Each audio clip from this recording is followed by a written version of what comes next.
Namaha. Om Ham Hum Shivaya Namaha. Om Ham Hum Shivaya Namaha. Om Ham Hum Shivaya Namaha. Om Ham Hum Shivaya Namaha. Om Ham Hum Shivaya Namaha. Om Ham Hum Shivaya Namaha. Om Ham Hum Shivaya Namaha. The next step of this ritual of yoga, as Swamiji reveals, yoga is a ritual, a methodology to connect yourself with the divine. As every ritual in Hinduism goes, we cleanse the three elements of our body, of the world, and of the ultimate with the Tattva Chamanam.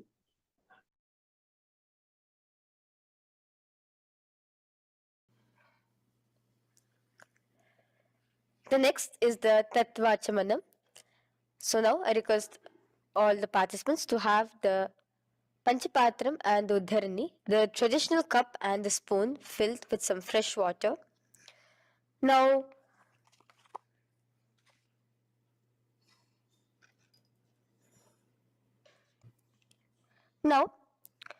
keeping your right hand in the shape of a cow's ear, the Gokarna Mudra, pour an Uddharani of water from the Panchapatram and chanting each of the following mantras internally, drink the water that flows through the base of the palm. Om Atmatattvam Shodayami Svadha. Om Vidyatattvam Shodayami Svadha. Om Shivatattvam Shodayami Svadha. Wash your right hand with water from the Panchapatram. Now, chanting the following mantra internally, wipe the upper and lower lips twice using the base of the right hand thumb, moving the hand from right to the left of the lips. Om Ham Hridayaya Namaha. Wash your right hand with water from the Panchapatram. Now, with the tips of right hand index, middle and ring finger, touch above the upper lips and below the lower lips. Wash your right hand with water from the Panchapatram.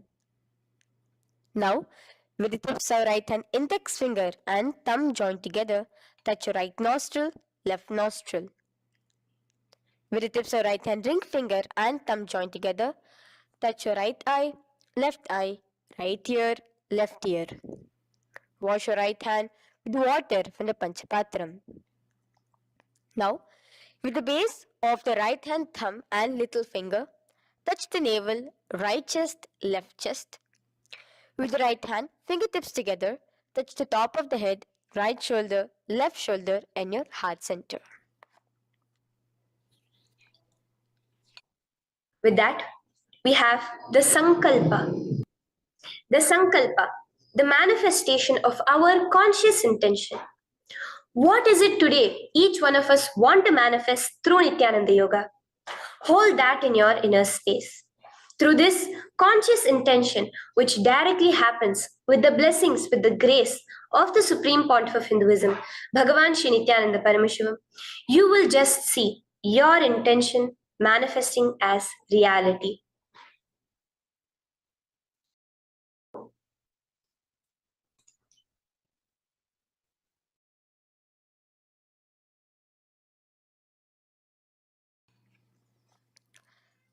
The next is the Sankalpa, the conscious resolution. So now I request all participants now to, with your right hand, cover your left palm, which is the Sankalpa Mudra, and keep both the hands on the right thigh. Continue to keep this mudra till the end of the Sankalpa. Om Mamo Pata Samasta दुरिताक्षयद्वारा भगवत् Shri Nityanand Paramshiva प्रीत्यर्थम Shri नित्यानंदेश्वरी Paramshiva शक्ति समेत श्री नित्यानंदेश्वर परमशिव प्रीत्यर्थम च शुभे शोभने मुहूर्ते अद्य ब्रह्मणः द्वितीय परार्धे श्री श्वेतवराह कल्पे वैवस्वतमन्वन्तरे अष्टाविंशतितमे नित्ययुगे प्रथमे पादे जम्बूद्वीपे भारतवर्षे भरतखण्डे मेरोः दक्षिणे पार्श्वे शखाब्दे अस्मिन् वर्तमाने व्यवहारिके प्रभवादीनां षष्ट्याः संवत्सराणां मध्ये शुभनाम संवत्सरे शुभायने शुभऋतौ शुभमासे शुभपक्षे शुभतिथौ शुभवासरयुक्तायां शुभनक्षत्र शुभयोग शुभकरण एवं गुणविशेषण विशिष्टायाम् अस्यां शुभतिथौ श्री कैलासोन्नत द्वादशांत श्यामला पीठारूढ़ श्री मीनाक्षी सुंदरेश्वरा भिन्न स्वरूप परशिव पुत्र रत्न कुमार गुरुमन्यतुल्यावतार श्री पार्वती स्तन्यपान लब्ध दिव्य ज्ञान विश्रुत सकल निगमागम सारभूत द्राविड वेद प्रवक्त्रे श्रीमत् परमशिव करुणा समधिगत मुक्तामय चतुरश्रयान गीयमान छत्र चामर श्री चिन्ह काहलादि समस्त बिरदावल्यलंकृत ज्ञान विज्ञान चक्रवर्ती सर्वजन संग सद्यो निर्वाण दीक्षा व्यापवर्ग वर्ष विश्रान जीमूत परमत कलभ केसरी शैव सिद्धांत स्थापनाचार्य श्री राजाधिराज पांड्य महाराज गुरु क्षपन शाक्यादि महांधकार निवारण ज्ञान भानु वीक्षणा नरहार ध्वजोच्छेदन पूर्वक श्रीमद वृषभध्वज स्थापक शैव समय कर्त्रे सर्वज्ञ पीठारूढ़ श्री जगद्गुरु श्री ज्ञान संबंध देशिक स्वामी वागीश सुंदर माणिक्य वाचक स्वामिनाम अवतार भूत श्री ज्ञान संबंध स्वामी पुनरुद्धृत श्यामला पीत सर्वज्ञ पीत तृणवद्युत्तर द्विशततम गुरु महासन्निधान अरुणगिरि योगीश्वर परंपरागत अरुणाचल सर्वज्ञ पीठ गुरु महासन्निधान कैलास परंपरागत कांची कैलास सर्वज्ञ पीठ त्रयष्टम शतोत्तर द्विशततम गुरु महासन्निधान नित्योत्सव नित्य मंगल नित्य कल्याण नित्य रजित कैलास परंपरागत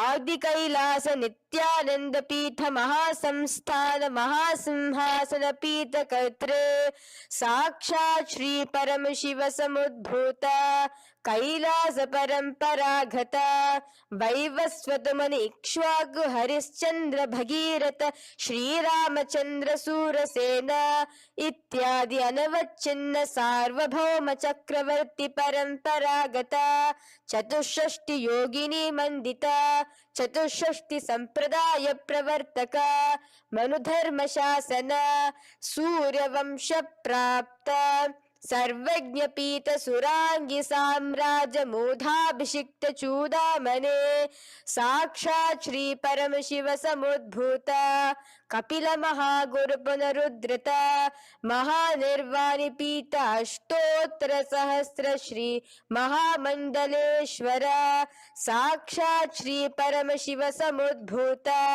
श्री महागणपति समारंभ अनवच्छिन्न पीतादीश्वर गुरु परंपरा प्राप्त अतल पीता अष्टोत्तरसहस्रतमा अष्टोत्तरसहस्रश्री अतलपीताधीश्वर धर्ममुक्तिस्वर्गपुरस्वर्णपीता त्रयोविंश गुरुमहासन्निधान कैलासपरम्परागता आदिपीठ सर्वज्ञपीठ जगद्गुरु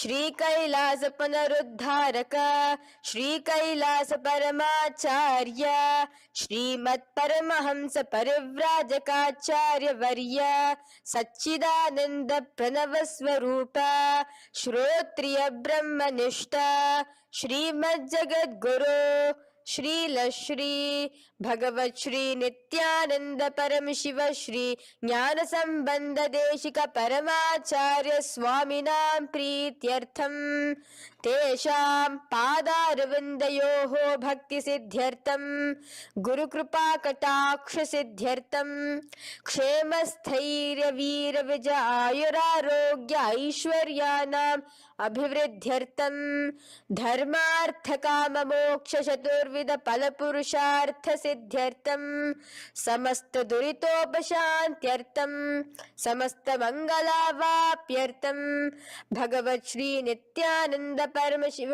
प्रसादेन सकुटुम्बस्य ज्ञान वैराग्य जीवन मुक्ति प्राप्त्यर्थं भगवत् श्री नित्यानंद परमशिव कृपा कटाक्षेण पूर्ण आरोग्य युक्त दृढ़गात्र यौगिक शरीर सिद्ध्यर्थं परमशिव शक्ति आविष्करणार्थं नित्यानंद योगाभ्यासं करिष्ये. Now wash your right hand with water from the Panchapatram. Om Apaupasprisya. Now, let's get started with the asanas. Okay? Sit first in a cross-legged position on the ground in Sukhasana. Bring your hands into the Bindu Mudra with your thumbs and index fingers touching each other. Place it on top of your knees. Here we have the Kumbhaka, the pranayama of Samana Kumbhaka. As you inhale and exhale, visualize flames licking up your spine.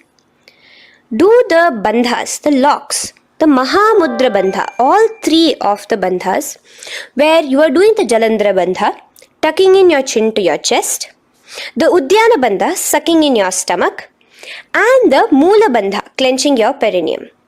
For the first set of asanas, we have the japa Soham, which you'll be repeating in your throat center. As you do Sukhasana, visualize Lord Shiva in your inner space. The next asana is Parvatasana. Now, from the seated position, bring both your feet to the opposite thighs. Clasp your hands together in front of your heart center in the Anjali Mudra and raise it above your head. Keep your hands as straight as you can. Continue the Samana Kumbhaka and the Japa of Soham. Remain with all the three bandhas, the chin to your chest in Jalandhara Bandha, the stomach tucked in Udyana Bandha, and the clenched perineum in Moola Bandha. Here, visualize yourself as Mount Kailash. The next asana is Hali Pavasana. Now slowly bring your feet together in front of your body as you stretch it out a little further away. Now bring your hands behind your back and clasp the left hand by your right. Lean forward, placing your forehead on the ground as you continue to engage all the three bandhas. Here, gaze at your nose. Visualize Swamiji, the supreme pontiff of Hinduism, in your inner space.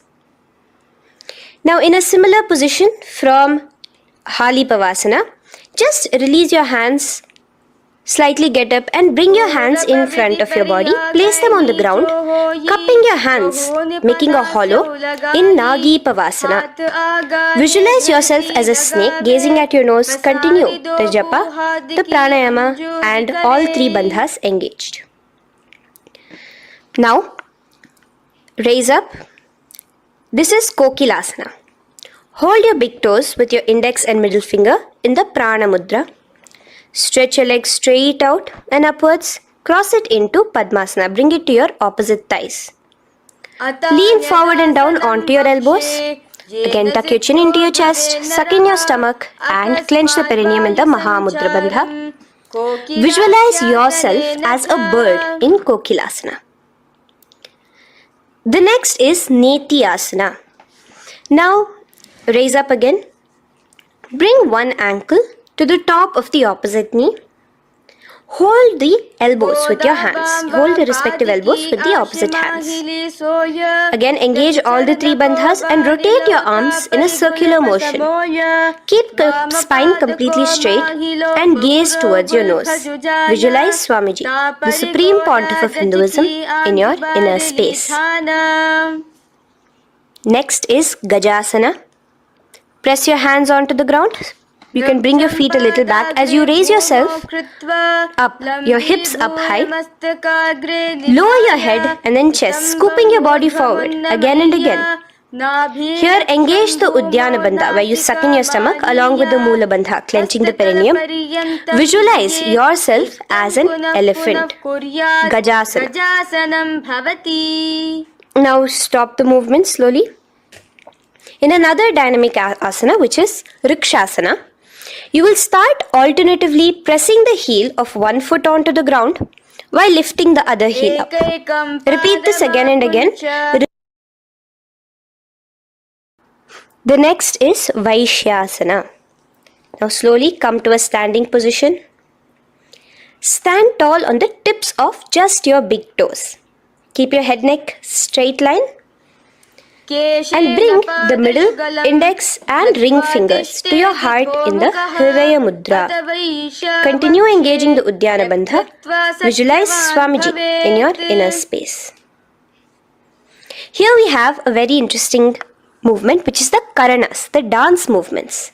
So the first Karana is Urdhva Janu Karana, which literally means the raised knee. So now stand in the Aramandi position, which is your heels touching together, the toes facing outwards, almost at a 45-degree angle. Bend your knees low and keep both your hands at your chest, elbows parallel to the ground. Twist one knee towards the center of your body. Raise it up, back across the body back to the original position. Simultaneously with the leg movement, follow it with your respective hand, up and across the body. Repeat this alternatively on both sides. Now, in Balalingasana, come back to a standing position straight and interlace your fingers from outside in. This is the Sarva Vashankari Mudra. Hold on to your knee, pulling it up towards your chest. Pull it tight. Continue to keep your spine straight.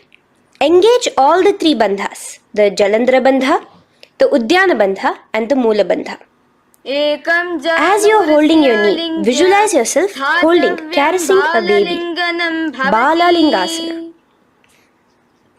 The next asana is Pada Pidanasana.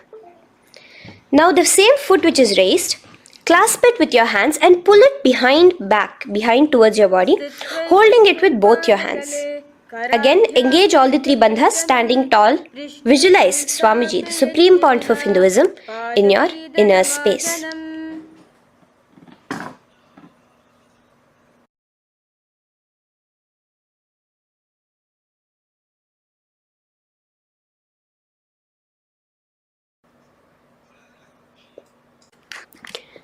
From here, let's enter into Natarajasana. Now, the same foot you're already holding behind your back, twist the same hand of that leg inwards and pull the leg back. Extend the opposite hand forward with the index and thumbs together, again in the Bindu Mudra. Now, pull the foot back and up while leaning forward in Natarajasana. Hold your balance here. Here you will be engaging only the Moola Bandha, visualizing yourself as Lord Nataraja, the Lord of Dance.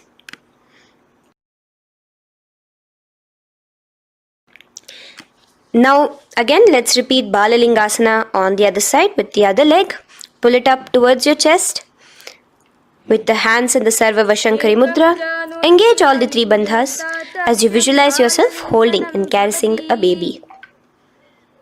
Now pull your foot back into Pada Pidanasana. On the other side, Remain with all the three bandhas engaged. Visualize Swamiji in your inner space.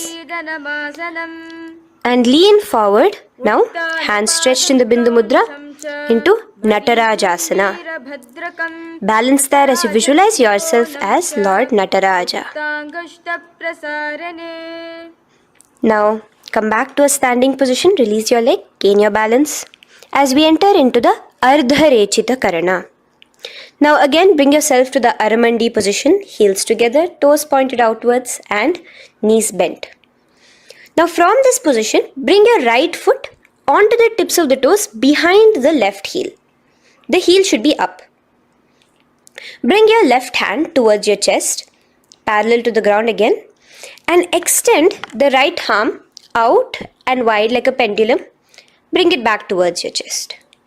Now while your arm is swinging, remember to move your fingers one by one inwards towards the palm and then outwards. Now, place the right hand over the nose. Uncross your ankles. Let's do this on the other side also. Cross the left ankle behind and stretch the left hand out like a pendulum.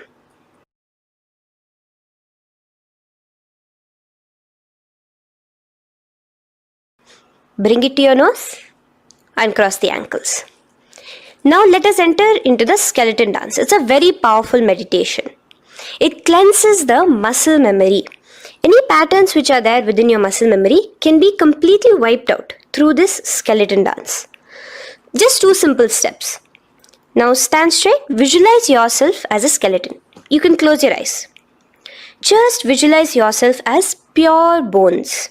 There are no muscles, no veins, no nerves, tissues, organs, nothing. Just bones, a skeleton form.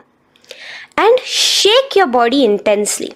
As a skeleton, you are moving yourself wildly, intensely. Just shake it all out. Move your hands, move your legs, your head. Let there be no bone in your body untouched. Just move it. Move wildly, shake.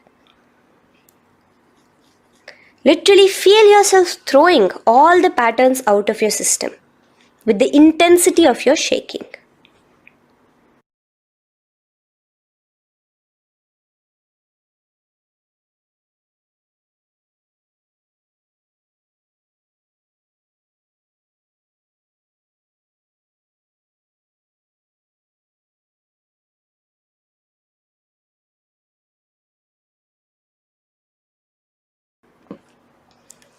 Now slowly calm down. Take a few steps, gain your breath back. That's a powerful meditation we did.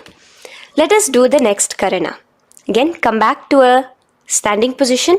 Do the Aramandi. Your toes outwards, knees bent with your feet together. Now here, raise your hands above your head. Keep your palms completely straight and cross the wrists with the palms facing forward and the back of the hands outward.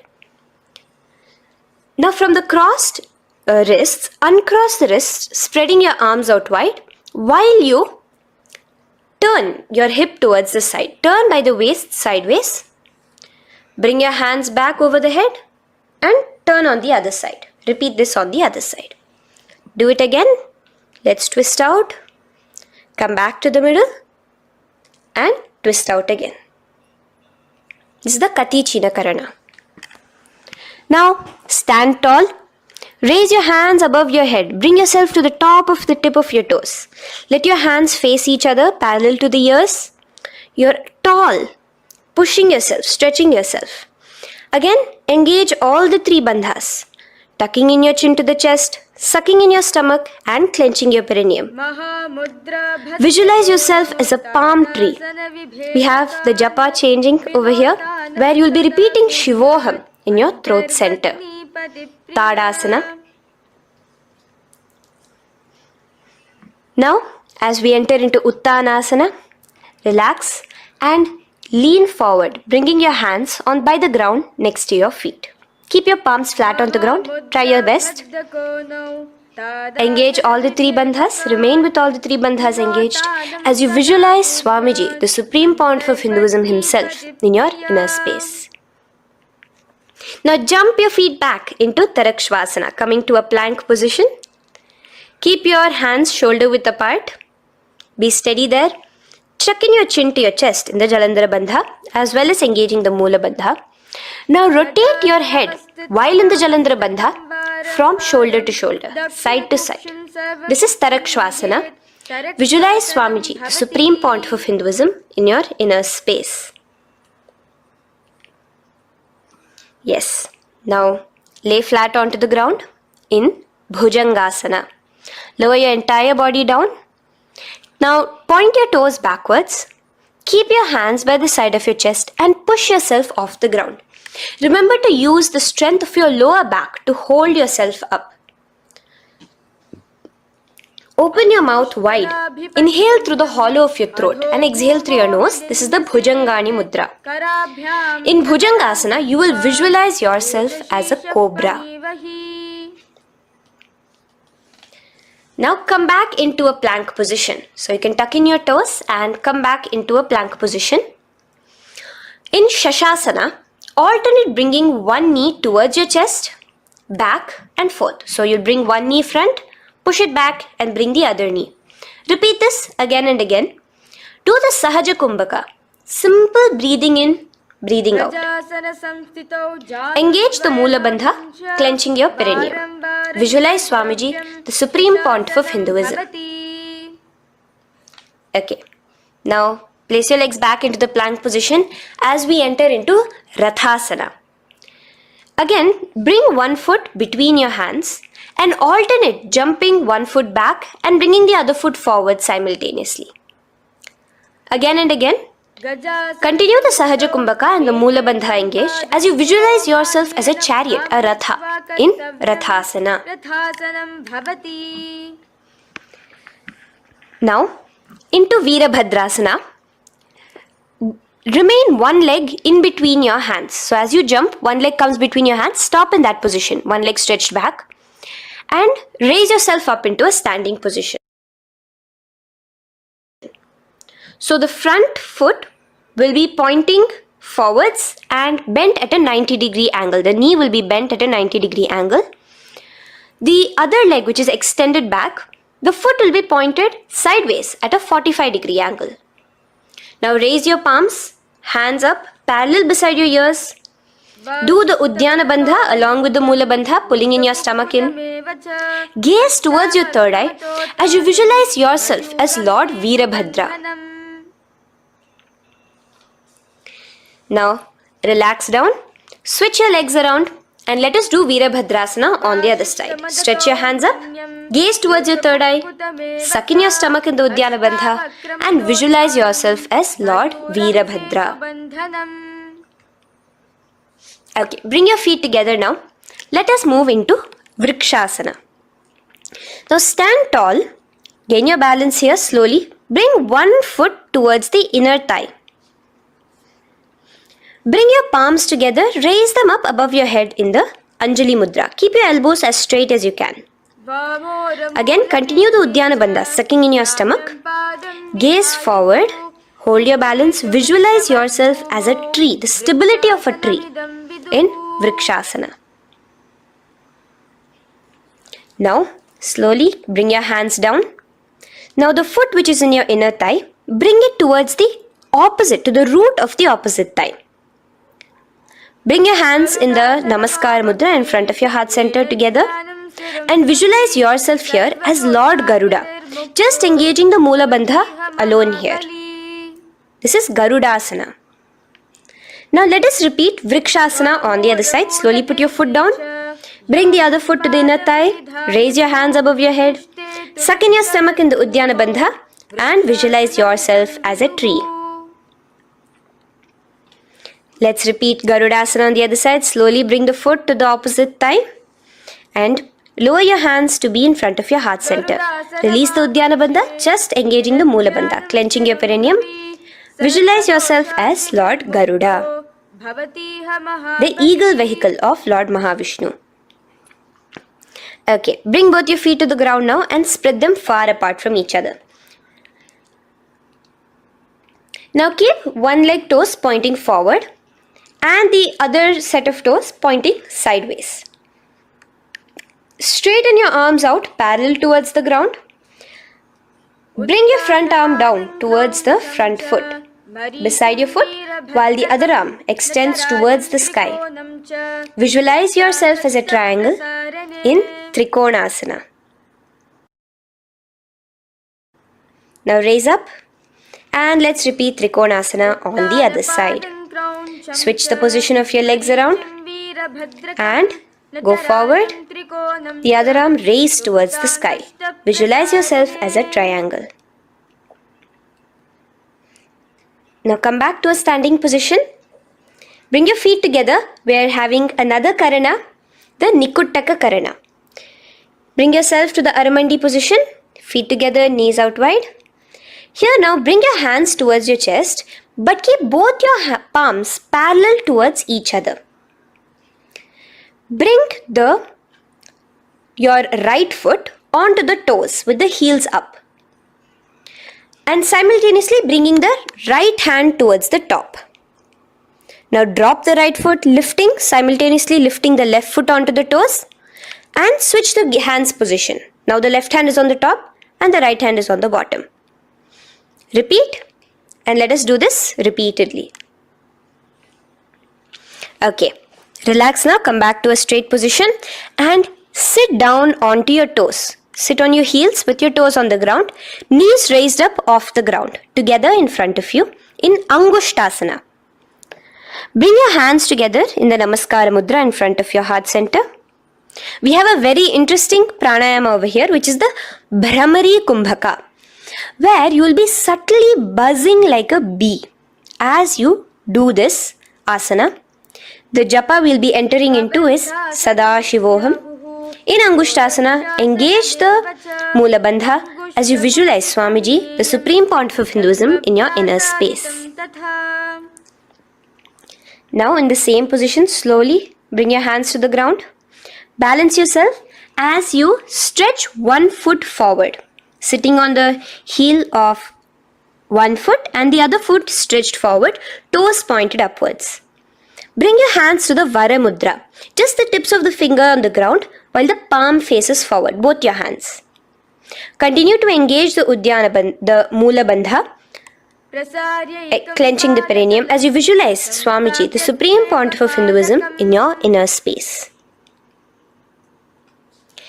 Now, the leg is stretched forward, right? Stretch the same hand, the respective hand forward and clasp onto the big toe of that foot in the Prana Mudra with your index and middle fingers. The other hand, bring it to the back of the respective heel in Vidhunanasana as you visualize Swamiji in your inner space. Okay, bring your 2 feet back together as we repeat Saurasana on the other side. Stretch your left leg forward now. Palms in the Vara Mudra on the ground. Visualize Swamiji in your inner space. And lean forward into Vidhunanasana on the other leg. Clasp your toes. Bring the other hand to the back heel. Continue to visualize Swamiji.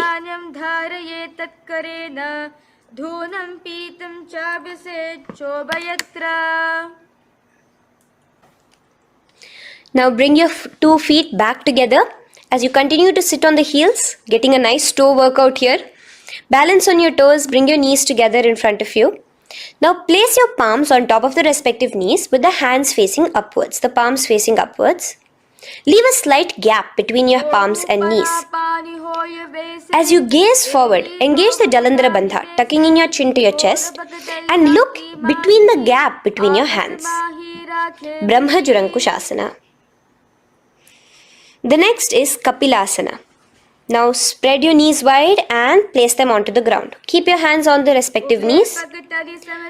Pull your stomach in and up in the Uddiyana Bandha. Gaze towards your nose as you visualize yourself as Maha Kapila Muni, the first man that ever started thinking. In the same position, just release that Uddiyana Bandha. Release the lock of the stomach, but continue to clench your perineum in Mula Bandha as you switch your gaze to your third eye.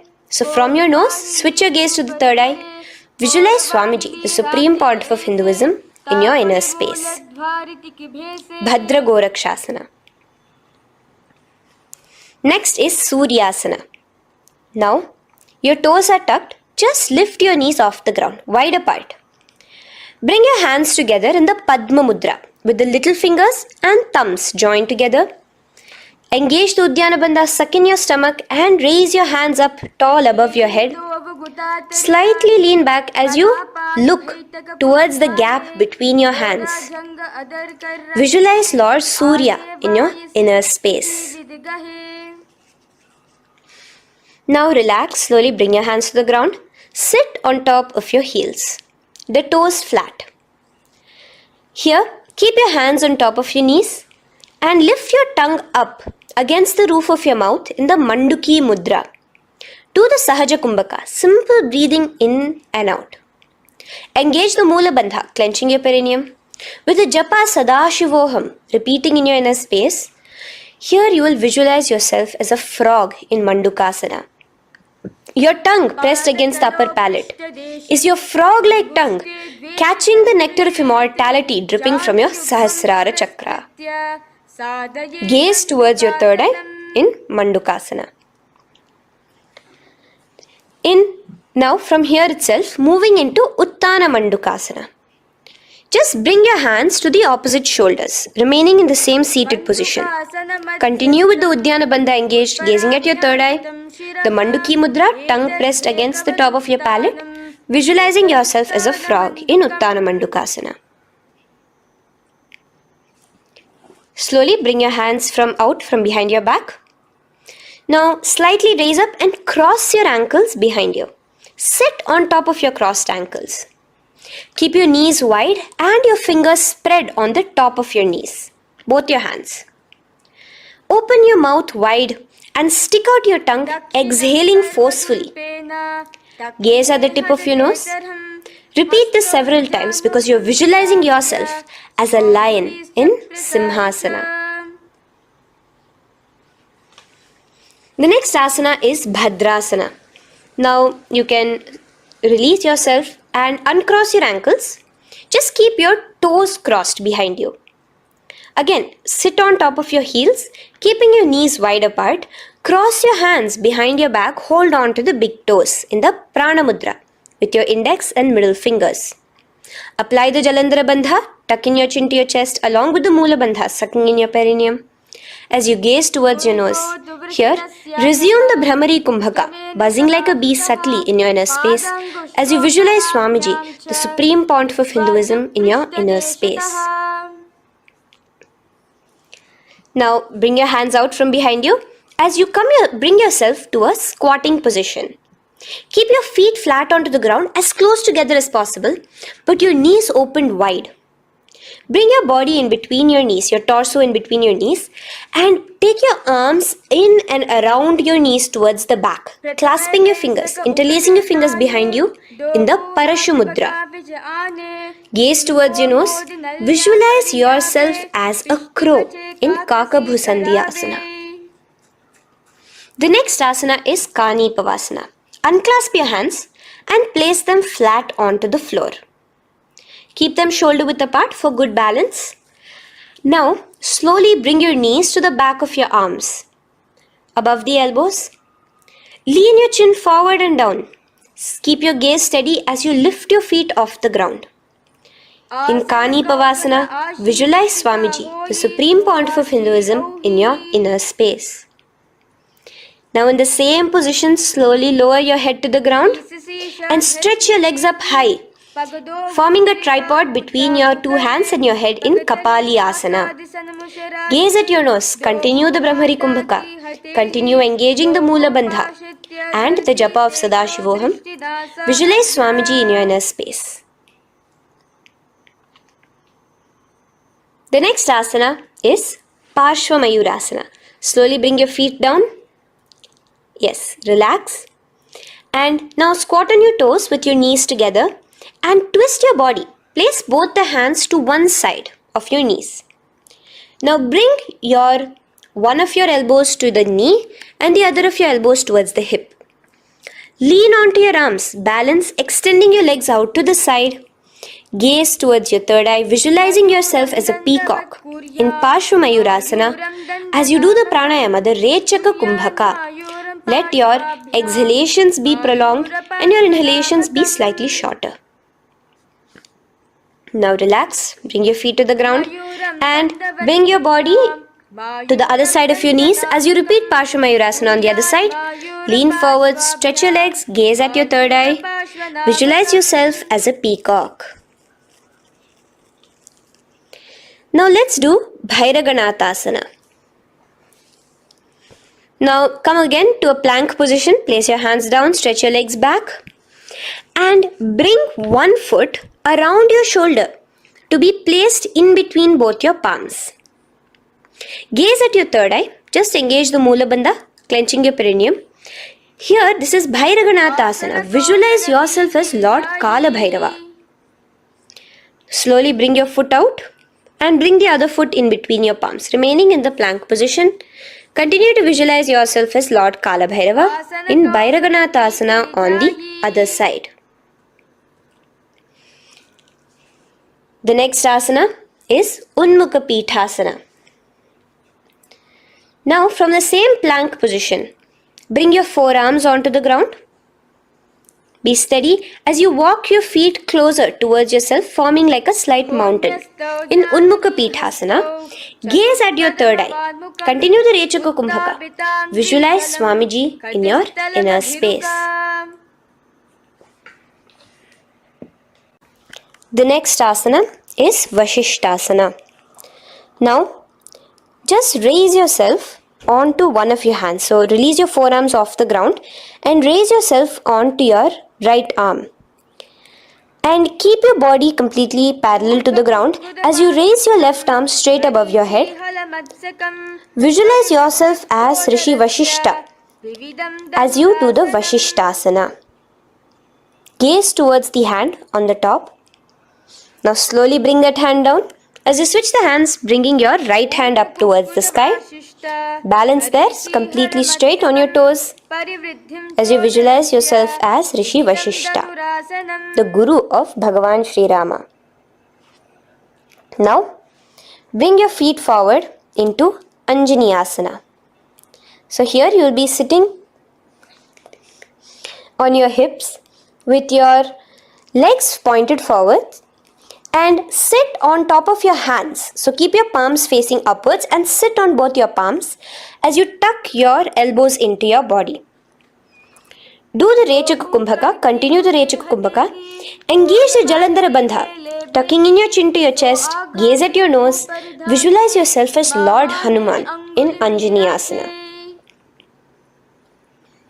Now, slowly release your hands from under your body as you lean forward into Paschimottanasana. Clasp your respective toes with your index and middle finger. Lean forward and down, bring your elbows to the ground, your forehead towards your knees. Engage all the three bandhas, the Mahamudra Bandha, as you visualize Swamiji, the supreme point of Hinduism in your inner space, with a new japa, Mahasadashivoham, starting here.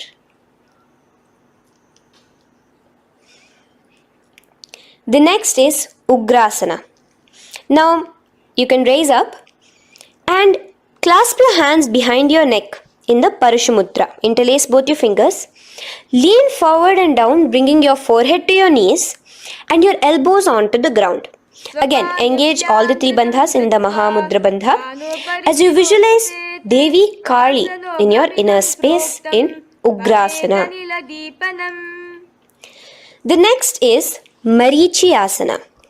So raise up and keep one leg pointed forward while you bring the other leg towards the groin, the knee pointed upwards. Place the foot flat on the ground. Now lean forward, bring both your hands, wrap your arms around the raised knee, clasping your hands behind the back together. Bring your chest to the thigh with your head towards the knee. Here engage just the Mula Bandha, sucking in your perineum, as you visualize yourself as Rishi Marichi in Marichi Asana. The next asana is Mahamudrasana. Now slowly raise up And the raised knee, let it rest by your side, with your leg towards the inner thigh of the opposite leg. Now again reach down, hold your foot, bring your elbows to the ground, your forehead to your knees. Engage all the three bandhas in the Mahamudra Bandha. Gaze at your nose, visualize Swamiji himself in your inner space. Raise up. Let's repeat Marichi Asana on the other side. Bring the other foot straight while the other foot comes into the groin. Knee up. Lean forward, clasping your hands behind your back. Visualize yourself as Sage Marichi. Now from here, raise up, engage all the three bandhas. As you let your knee fall to the side, lean forward, clasping the foot. Gaze at your nose. Visualize Swamiji in your inner space in Mahamudrasana on the other side. Now, bring yourself to a seated position. Sit and bring the soles of your feet together. Bend your knees and keep your heels as close towards you as possible. While try to touch your knees to the ground. Clasp your feet together with both your hands. Maintain a straight spine. Gaze towards your nose in Bhadrasana 2. Visualize Swamiji, the Supreme Pontiff of Hinduism, in your inner space. The next asana is Gwali Pavasana. Now, keeping your feet together, just bring your hands towards the respective knees. Just lightly place them there. Tuck your chin to your chest in the Jalandhara Bandha, continuing to engage the Moola Bandha, clenching your perineum. As you gaze at your nose, visualize Swamiji, the Supreme Pontiff of Hinduism, in your inner space. Now, push your soles slightly further away from you. The joined feet, push it further away from your body. And lean forward, keeping both your hands, the fingers inside of the feet. Hold the soles of your feet. Lean forward and down. Bring your forehead to the ground. Gaze at your nose. Visualize the Yoni Mandala in your inner space. In Joni Asana. The next is Midiki Pavasana. Raise up. Stretch your arms out wide beside your body as you lean forward, your arms going over your knees. Bring your forehead to your feet. Continue to gaze at your nose. Visualize Swamiji, the Supreme Pontiff of Hinduism, in your inner space. Now, in Siddha Samadhi Asana, raise yourself up. Now, put your forearms underneath the calves of the respective legs. Let your palms face up towards the sky as you bring your head down to your feet. Gaze at your nose as you visualize Lord Surya in your inner space in Siddha Samadhi Asana.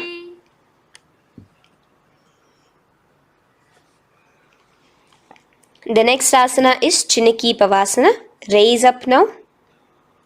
Bring both your feet together in front of you. Bring your feet back close to your body. Now place your hands underneath both the feet and pull your feet open like a book facing towards the sky. Both your feet. Press your elbows onto your thighs near the knees and gaze towards your nose, visualizing Swamiji in your inner space in Chiniki Pavasana. Giving yourself a nice stretch. Now release your feet and bring your hands to the respective knees. Gently push down on your knees, pushing it towards the ground. Suck in your stomach in the Udyana Bandha. Gaze at your third eye, visualizing Swamiji in your inner space. This is Charapata Chokasana. The next asana is Bhairavasana. Now continuing to remain with your feet together, you can use the help of your hands to bring your toes onto the ground with your heels pointed upwards. Just push yourself and try to do it. Continue to remain with the Udyana Bandha engaged, your stomach sucked in. Bring your hands to the Bindu Mudra with the index and thumbs together on top of the knees. Gaze at your third eye. Visualize yourself as Lord Kala Bhairava in Bhairavasana. The next asana is Samanasana. So slowly you can bring your feet out from underneath. Take now one foot towards your chest, holding with both your hands as the other foot rests by the perineum.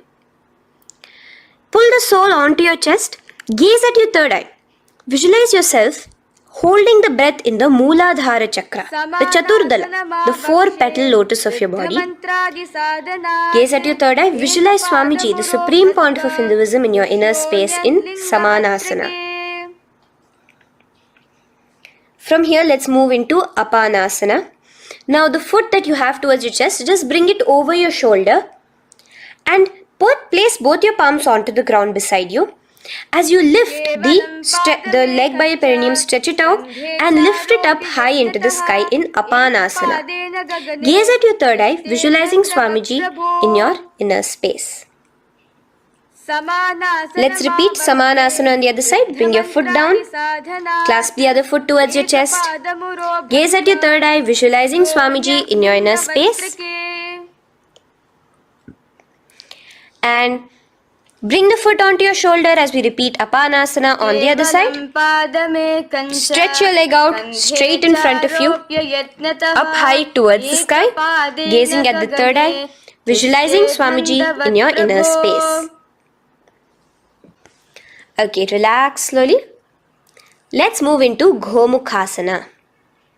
Now, sitting in a seated position, cross one leg over the other, like over, and align the knees together at the center of your body and the feet by the opposite hips. Place both your hands on top of the stacked knees. Gaze at your nose. Here we have a beautiful pranayama, very cooling pranayama, which is the Sheetkari pranayama, where you will be inhaling through your clenched teeth with your tongue pressed against behind your teeth and exhaling through your nose, creating a hissing sound. The japa will be for the next sequence of asanas. Om Nithyanandoham. Visualize the face of a cow in Gomukhasana. Now keep your knees crossed. From the knees, bring your hands towards the respective toes on the side of the body. Clasp the big toe in Pranamudra. Suck in your stomach in the Uddiyana Bandha. Visualize yourself as Rishika Anasuya in Anasuyasana. Now in Anusuyasana 2, just bring your hands behind your back, clasp together, interlaced fingers in the Parashamudra. Lean forward and down. Try to bring your nose to touch the ground in front of you. Just visualize yourself as Rishika Anasuya and gaze at your nose. Anusuyasana 2. Raise yourself up now. Now bring one foot towards the perineum, knee resting on the ground. Raise your other foot with the foot in front of the lying down foot, knees pointed upwards towards your chest. Place your hands on the respective knees. Keep your spine tall, chest out. Gaze at your nose. Visualize yourself as Lord Garuda, the eagle vehicle of Bhagavan Mahavishnu. Garudasana 2. From here, moving into Naradasana. Now, keep both your hands, bring both your hands behind your neck and clasp them in the Parashamudra. Interlace your fingers behind your neck. Twist outward of the raised knee. Just keep your whole body outside of the raised knee. Gaze towards your third eye, visualizing yourself as Devarishi Narada in your inner space. From Naradasana, let's enter into Matsya Pithakasana. Place one foot on the top of the opposite thigh. Wrap your respective arm across the knee, holding on to the opposite shin. Extend the opposite hand straight. Hold on to the respective toe with the index and middle fingers in Prana Mudra. Gaze towards your nose. Visualize Matsyavatara, the fish form of Bhagavan Mahavishnu in your inner space in Matsya Pithakasana.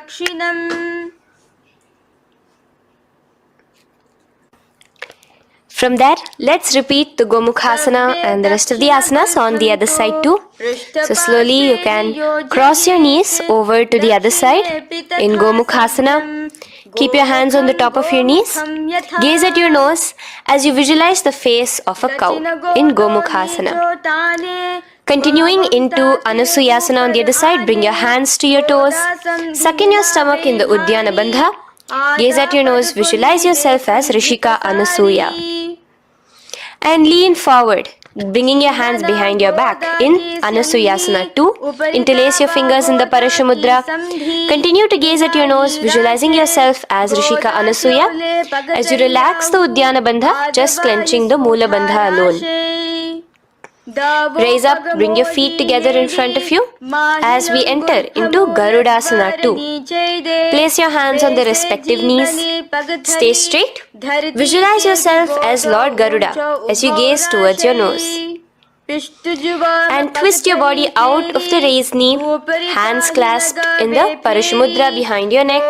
Gaze at the third eye, visualizing yourself as Devarishi Narada. And bring the foot to the opposite thigh as we enter into Matsya Pitakasana on the other side. Clasp your toe in Prana Mudra. Gaze at your nose, visualizing Matsya Avatara, the fish avatar of Lord Vishnu in your inner space. Now let's enter into Matsyendrasana. Remaining in the same position with one foot on the opposite thigh, place the other foot on the ground on the far side of the other thigh. Twist. Bring your elbow outside the raised knee. Keep the raised arm by your neck. Turn backwards. Gaze towards your third eye, the other hand straight out. Visualize Matsyendranatha, the great Rishi and master of Hatha Yoga in your inner space. Just switch your hands around. Straighten the hand that was originally bent and bend the other hand towards your neck. As we enter into Kubhasana, visualize yourself as a camel. Continue to gaze at your third eye. Now, straighten out both your hands straight out in the same position.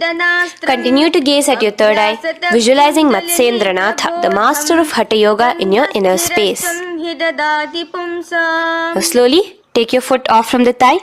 As we enter into Matsyendrasana on the other side, bring the other foot to the thigh. Place the other foot on the far side. Twist, bringing your elbows outside of the raised knee, hands on the head. The other hand stretched out back. Twist, gazing at your third eye. Visualize Matsyendranatha in your inner space. Switch the hands around as we enter into Kubhasana on the other side. Remember to visualize yourself as a camel.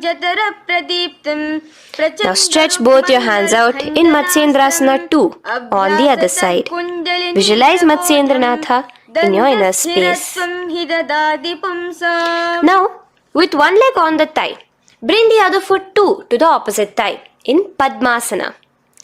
Place your palms on the respective knees. Engage all the three bandhas in the Mahamudra Bandha, tucking your chin to your chest, sucking in your stomach and clenching your perineum. We have a new pranayama here, which is the Shitali Kumbhaka, where you will continue to inhale through the teeth without creating the hissing sound and exhale through your nose. A new japa of Om Nithyananda Mahasadashivoham starts here. Gaze at your nose in Padmasana, visualizing yourself as Bhagavan Paramashiva. Now, keeping your legs in the same position, just cross your hands over each other, clasping onto the toes with your index and middle fingers in the Prana Mudra. Gaze at your nose, visualize yourself as Devi Parvati, the consort of Lord Paramashiva in Padmasana 2.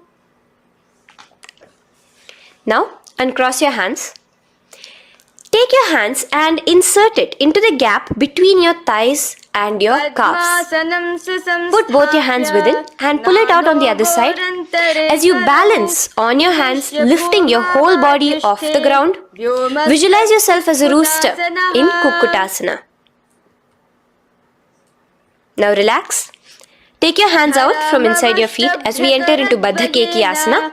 Place your hand onto the ground as you raise up on your knees. Place your palms on the ground, fingers pointing towards the legs. Now keep your elbows together, pressed against your navel. Slowly lean forward, balancing, and extend your knees off the ground, visualizing Swamiji in your inner space. In the same position, stretch your legs out behind you in Mayurasana. Visualize yourself as a peacock. Hold your balance. Relax now. Yes, relax flat onto the ground into Makarasana. Lay down completely flat. Keep your feet pointing outwards, far away from each other. Place your forehead on the mat. Interlace your fingers behind your neck in the Parishamudra. Just relax, visualizing yourself as a crocodile as we go back to the Sahaja Kumbhaka, the simple breathing in, breathing out. Just keep the Moola Bandha alone engaged.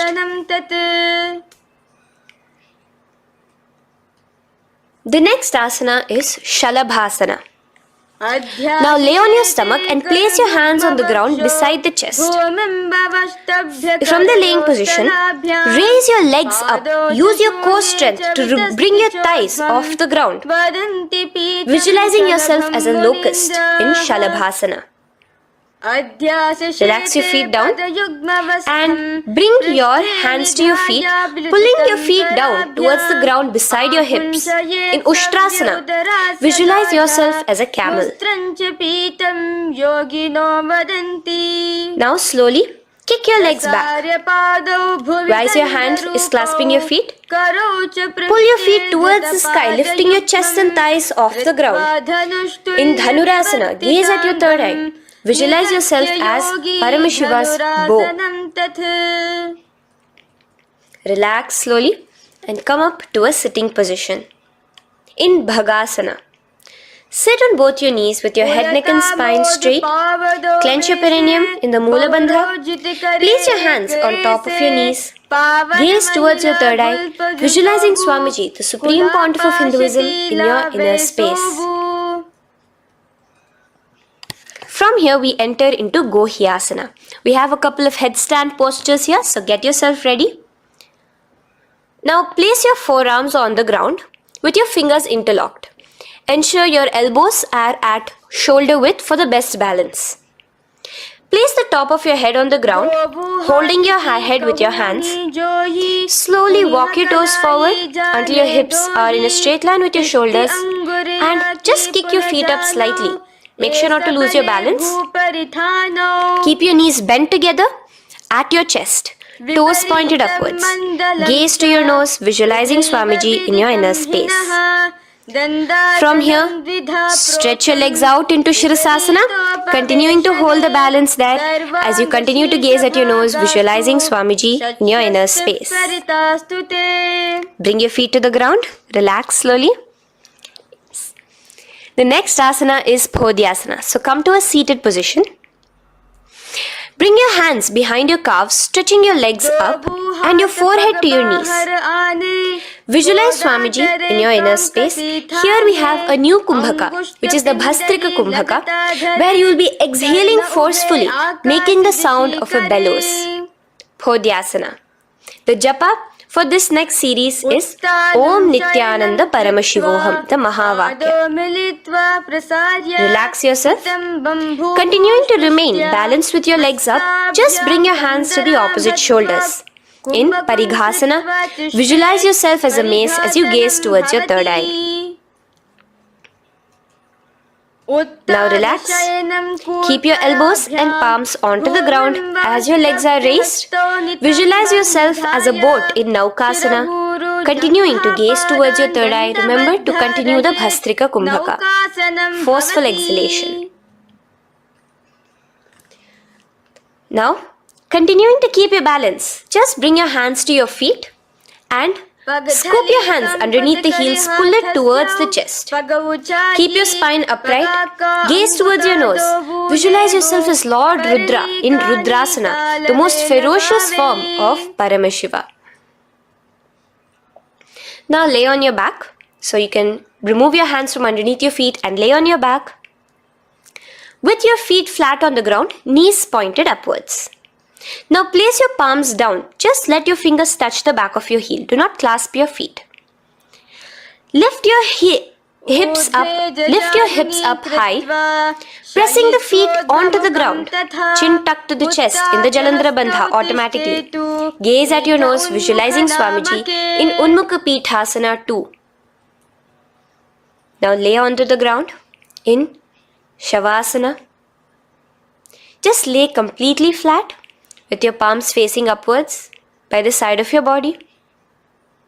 Just unclutch from any movement happening within you. Visualize your body is dead. The supreme point of Hinduism, Swamiji is just liberating you. Just let your awareness, your energy completely pervade your body in the Shakti Chalan Mudra as you continue to vibrate with the Mahavakya.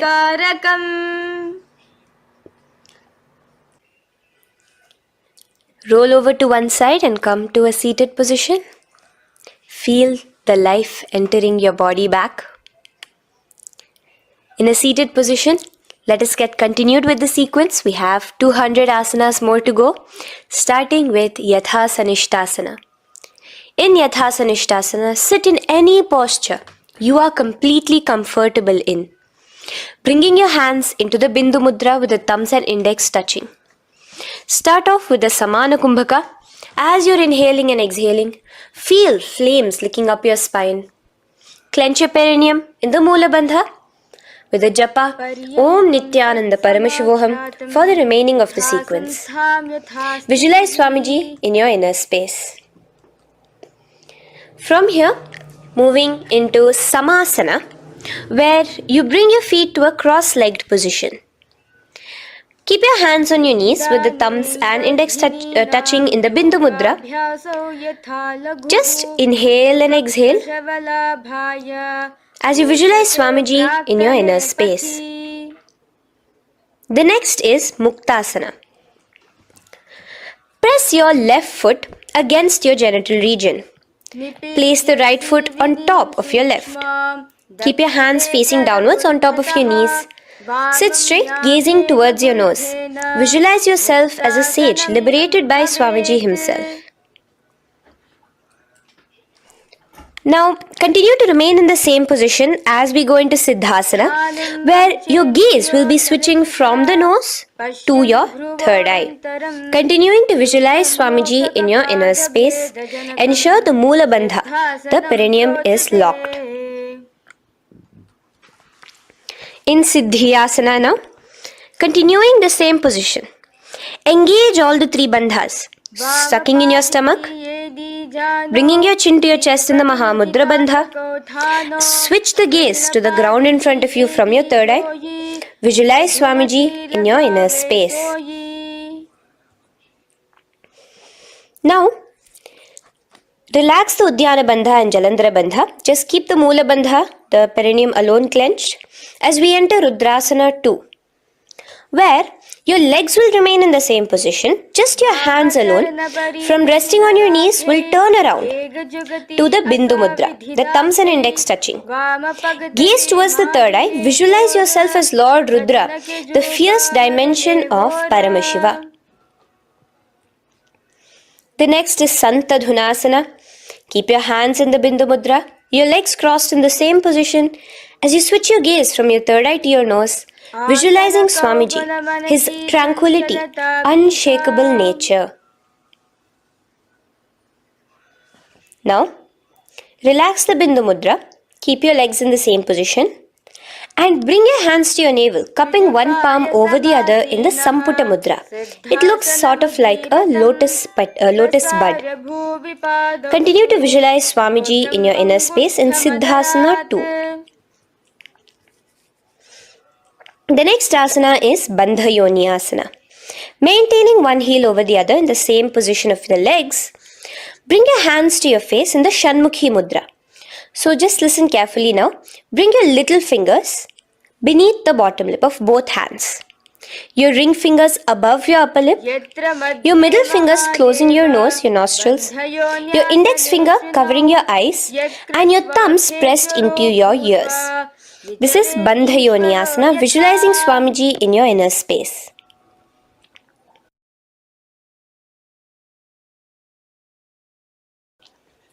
The next asana is Virasana. Now, you can remove your hands from your face and bring one foot onto the thigh, onto the opposite thigh, and the other foot underneath the thigh. Keep your hands in the Bindu Mudra, thumb and index fingers together on the top of your knees as you embody the space and state of bravery, Veera, in Virasana. Now, changing the leg position again as we enter into Valmikasana. Keep your left heel on the right side of the generative organ toes under the thigh. Keep your right foot on top of the left leg, toes by the knee. Again, bring your hands into the Bindu Mudra on top of the knees. Gaze towards your third eye. Visualize Rishi Valmiki, the poet, the first poet and author of Ramayanam. The next asana is Joni Mudrasana.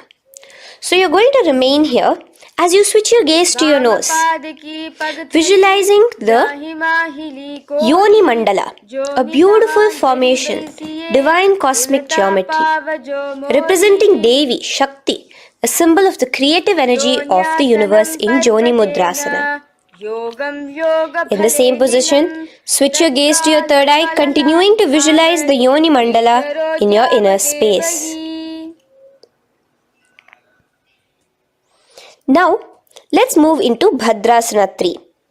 So bring your feet, the soles of your feet together, uncross them and bring them together in front of your body.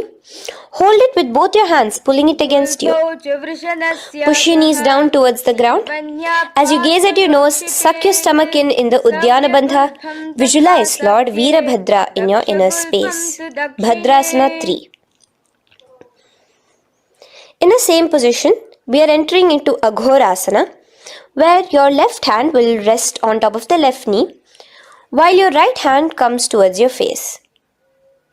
Now, do the Khechari Mudra, where you are bringing your tongue towards the upper palate, gazing towards your third eye. Now, with your right hand, cover your mouth, close the left nostril with your index finger, inhale through the right nostril. Close both the nostrils, hold your breath and exhale through the left nostril in the Abhyantara Kumbhaka. Repeat this on the other side. Visualize yourself as an Aghori, completely dedicated to Paramashiva in Aghorasana. The next asana is Kaneri Pavasana. So you can distance your feet a little away from your body. As you lean forward, place your elbows onto the soles of your feet and rest your chin on your palms. Gaze at your nose, suck your stomach in Udyana Bandha. Here, continuing with the Rechaka Kumbhaka, where your exhalations are prolonged than your inhalations, visualizing yourself as a female elephant drinking water in Kaneri Pavasana. The next asana is Parasana. So now, come to a seated position, raise yourself up and keep your knees raised. Bring your hands underneath your knees, between your calves and thighs, and clasp them together. Interlace your fingers in the Parashamudra in front of your navel. Lift your feet off the mat. Visualize Swamiji, the supreme point of Hinduism, in your inner space as you gaze at your nose in Parasana. The next asana we'll be moving into is Gopi Chandasana. Now, take your hands out from in between the feet as you let your feet rest on the ground. Take your hands out from underneath your calves. Interlace your fingers around the feet with the soles of the feet together and raise it up towards your chest. Rest your knee on top of your feet. Gaze at your nose. Embody the state and space of a king in Gopi Chandasana. The next asana is Udarasana. So now just quickly release your legs, bring your hands underneath your calves and hold on to your feet again from inside out, both your feet together. Bring your feet up to your chin, resting your chin on top of the interlaced fingers. Bring your feet to your chest, gaze at your nose, visualizing your body, the supreme point of Hinduism, free from any defects in Udarasana. Now, in the same position, just lift your legs up towards your head. Let the top of your hands come towards the top of your head, your forehead. And this is Vishishtasana. Visualize yourself excelling in everything in this posture. Now, slowly relax. Keep your hands underneath your shins as you take your hands up to the shoulder, pulling your hand and interlacing your fingers behind your neck. In Bhujasana, visualize yourself as a cobra. The next asana is Kalyanasana. So in the same seated posture, bring your hands around from behind your neck, remove them and put them around your back, interlacing the fingers behind you. Gaze at your nose. Visualize yourself as a beautiful, auspicious goddess in Kalyanasana.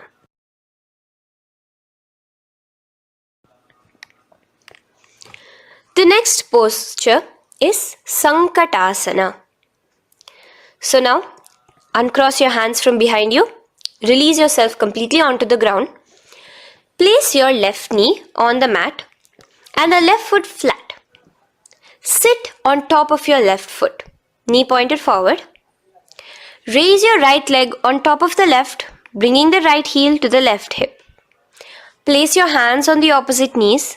Here, do the Ujjayi Pranayama. As you inhale and exhale, make the sound of an ocean. Visualize yourself as a swan, a beautiful swan in Sankatasana. The next is Dhenukasana. Just in the same position, slide your left heel to the left hip.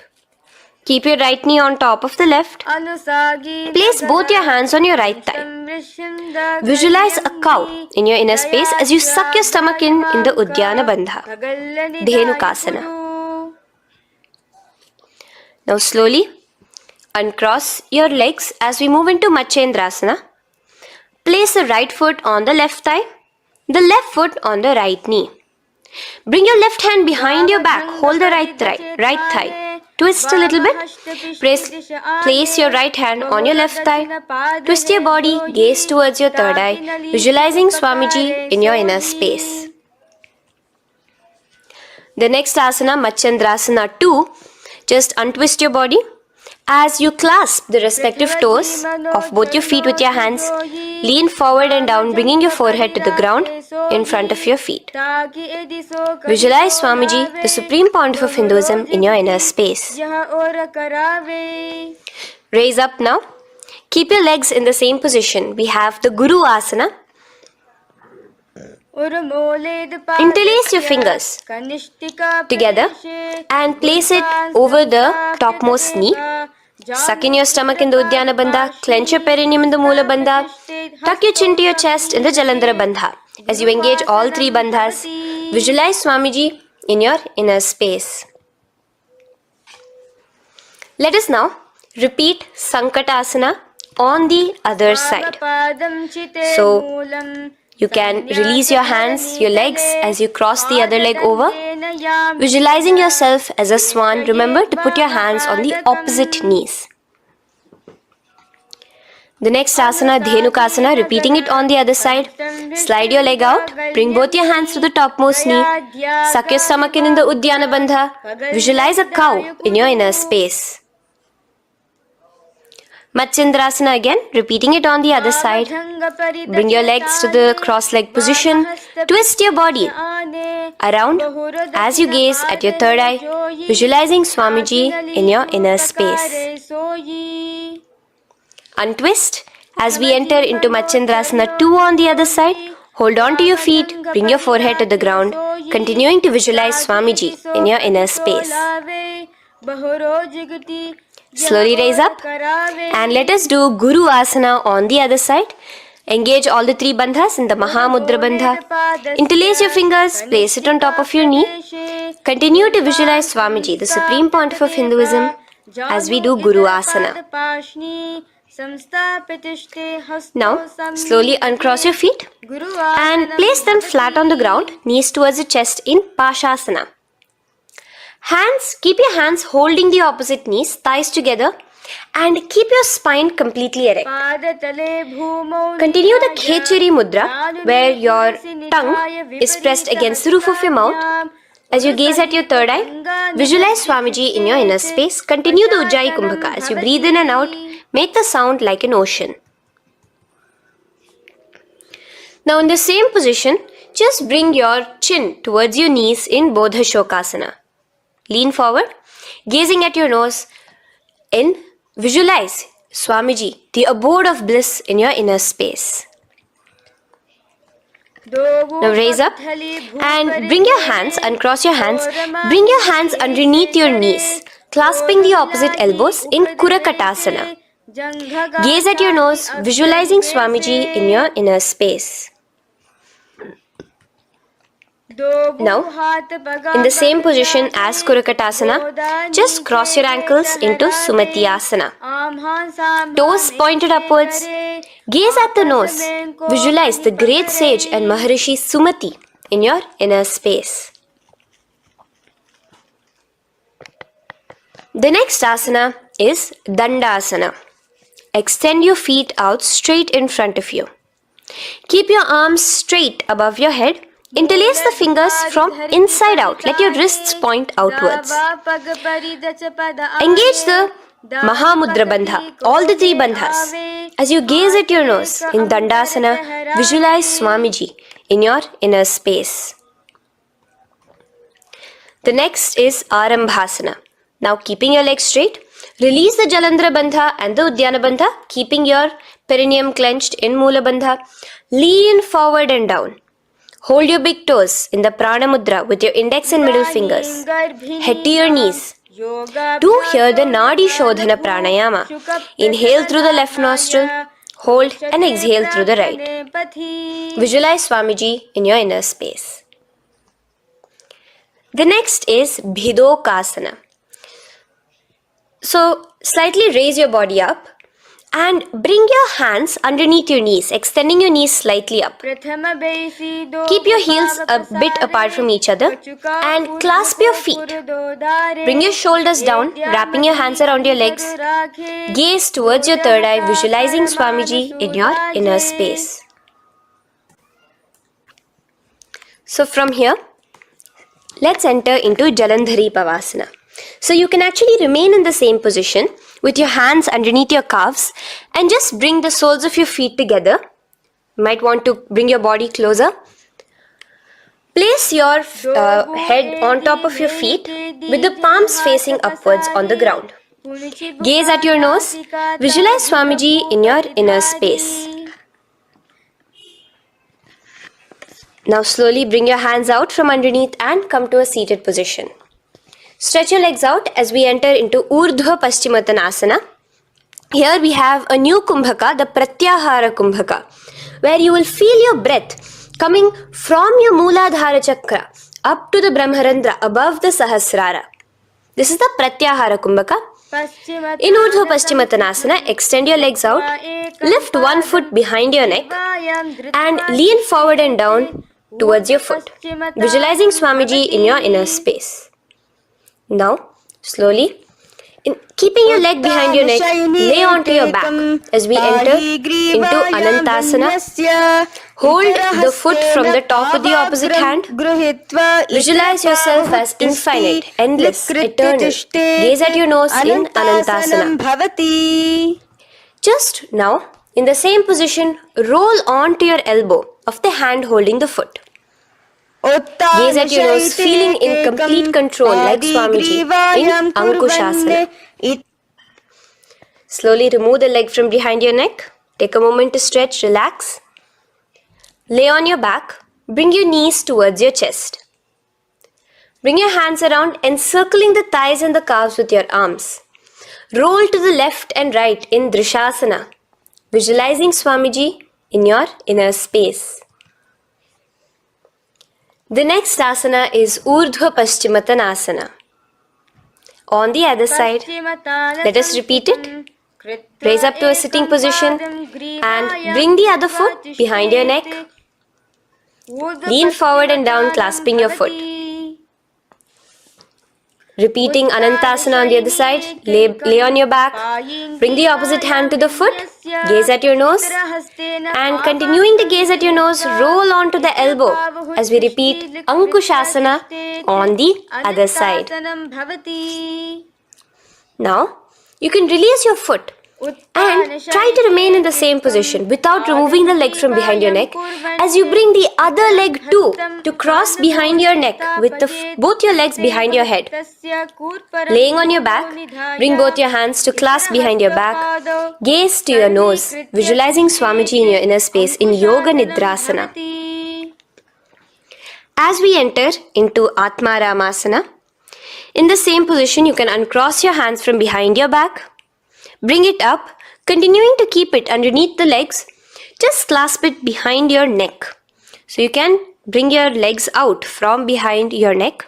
Just let your hands interlace behind your neck, gazing to your nose, visualizing the Atma Rama, Bhagavan Mahavishnu within you as your soul blessing you, as you gaze at your nose in Atma Ramasana. Now, you can release your hands and legs.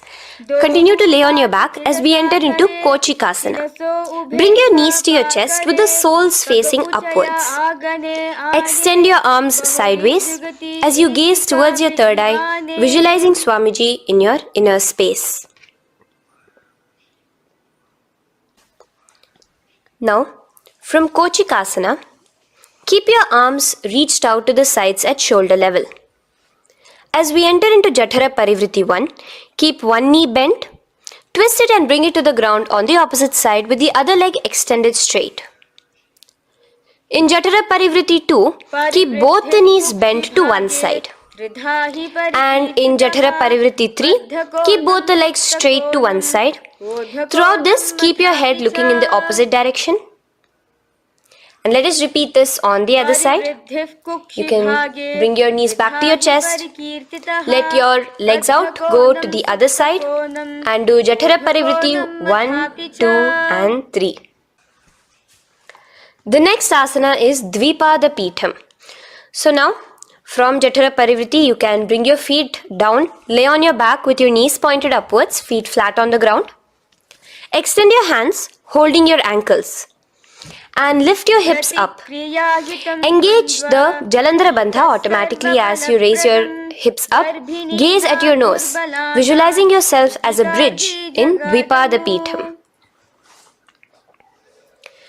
Now, in Paryankasana, so you can lay back onto the ground and place your feet flat. Bring your arms over your head, placing the hands flat near your shoulders with the fingers pointing towards the feet.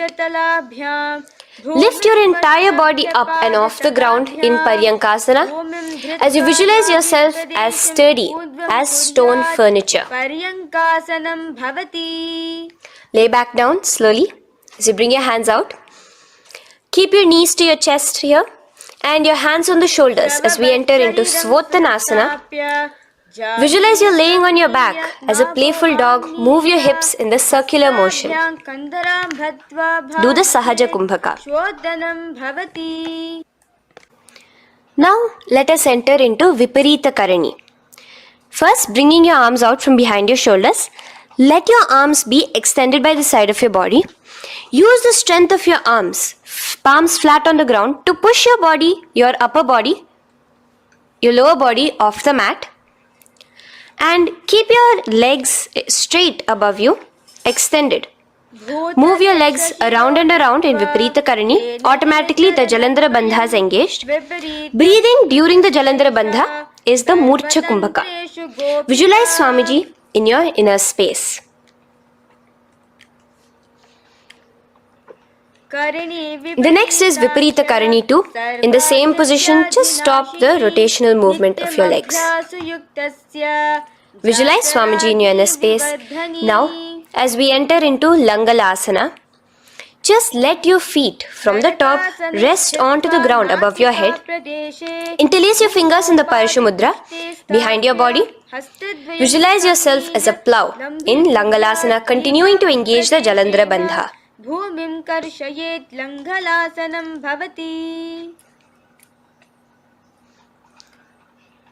Now, in Shaita Paschimottanasana, bring your hands out from behind your body and hold on to the toes above your head.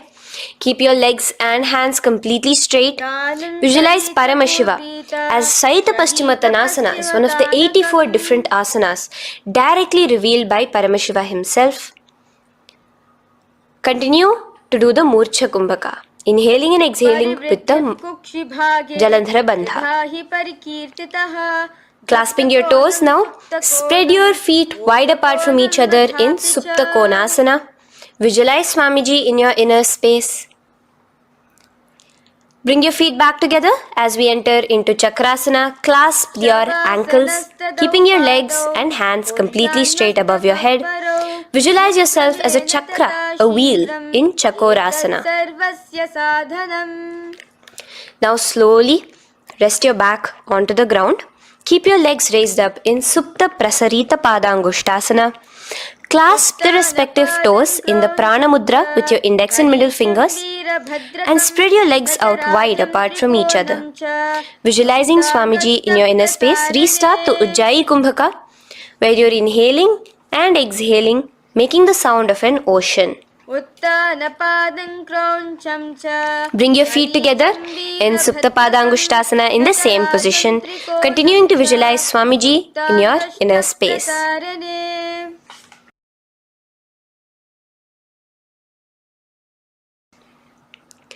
Now, release your feet and bring them into Padmasana. As you lay flat on your back in Matsyasana, hold the opposite elbows over your head, gazing at your nose. Visualize Matsyavatara, the fish form of Bhagavan Mahavishnu. Now in the same position, put one hand over the other, extend it straight above your head. As you visualize Lord Rama in your inner space, continue to gaze at your nose. Now, slowly bring your hands to your hips as we enter into Sarvangasana. Lift your hips and legs up into the sky, crossing your legs in Padmasana. Let your hands support you, your elbows on the floor. Do the Jalandhara Bandha as you gaze at your nose in Sarvangasana. Now, bring your hips back onto the ground in Vrishchikasana. So, in the Padmasana, just remove one foot alone. Keep one foot on the opposite knee as you pull the knee towards your face. Let your hands stretch out above your head, hooking forward as you raise your upper back off the ground, visualizing yourself as a scorpion in Vrishchikasana, gazing at your third eye. Do the Jalandhara Bandha, tucking in your chin to the chest. Now just switch your legs around as we repeat Vrishchikasana on the other side. Continuing to visualize yourself as a scorpion, gaze at your third eye. The next asana is Vrishapada Kshepasana. So come now to a complete flat position on your mat. Come down to a complete lying down position and interlace your fingers around your neck. Now raise both your feet off the ground. Extend one leg straight and the other knee to the chest in a bicycle motion. Alternate between extending and raising the knee again and again, bringing your opposite elbows to the respective knees. Visualize Swamiji in your inner space. Breathe in and out in the Sahaja. From Vrishapada Kshepasana, now lay flat onto the ground with your hands by your side as we enter into Marottanasana, where you will be lifting your legs one by one, touching the ears with your knees. Visualize Swamiji in your inner space. The next asana is Vrikasana. Now what you'll be doing is laying on your back. Bring the soles of your feet flat onto the ground. Stand up completely and lay back down. Visualize yourself as a wolf in Vrikasana.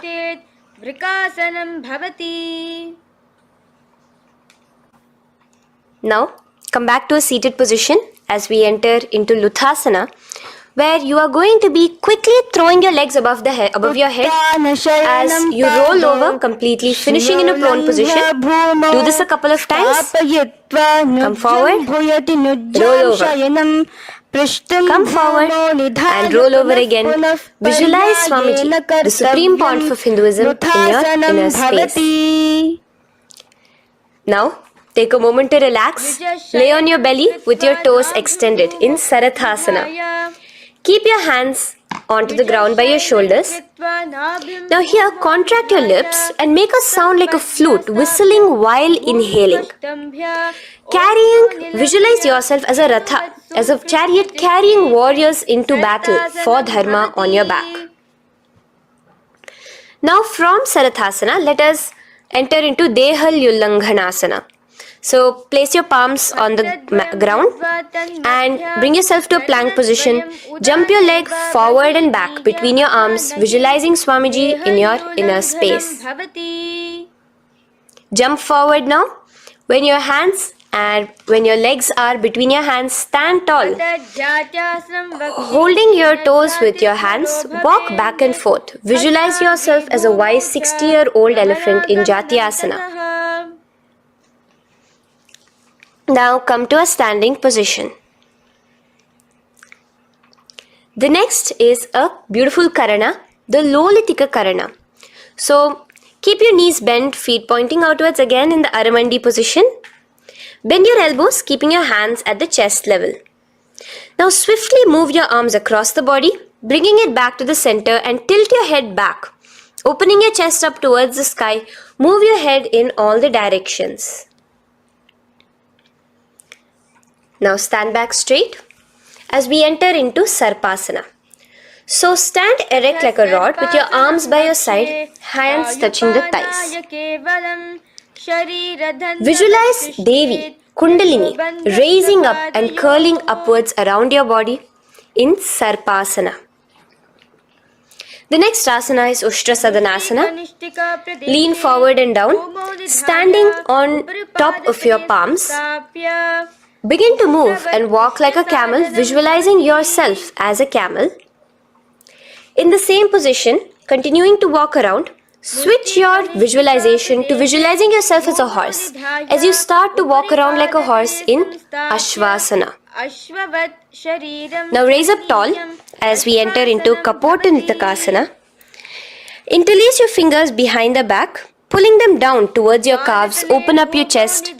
Keep your hands in the Parashamudra. Visualize yourself as a soaring bird diving down in Kapotanitakasana.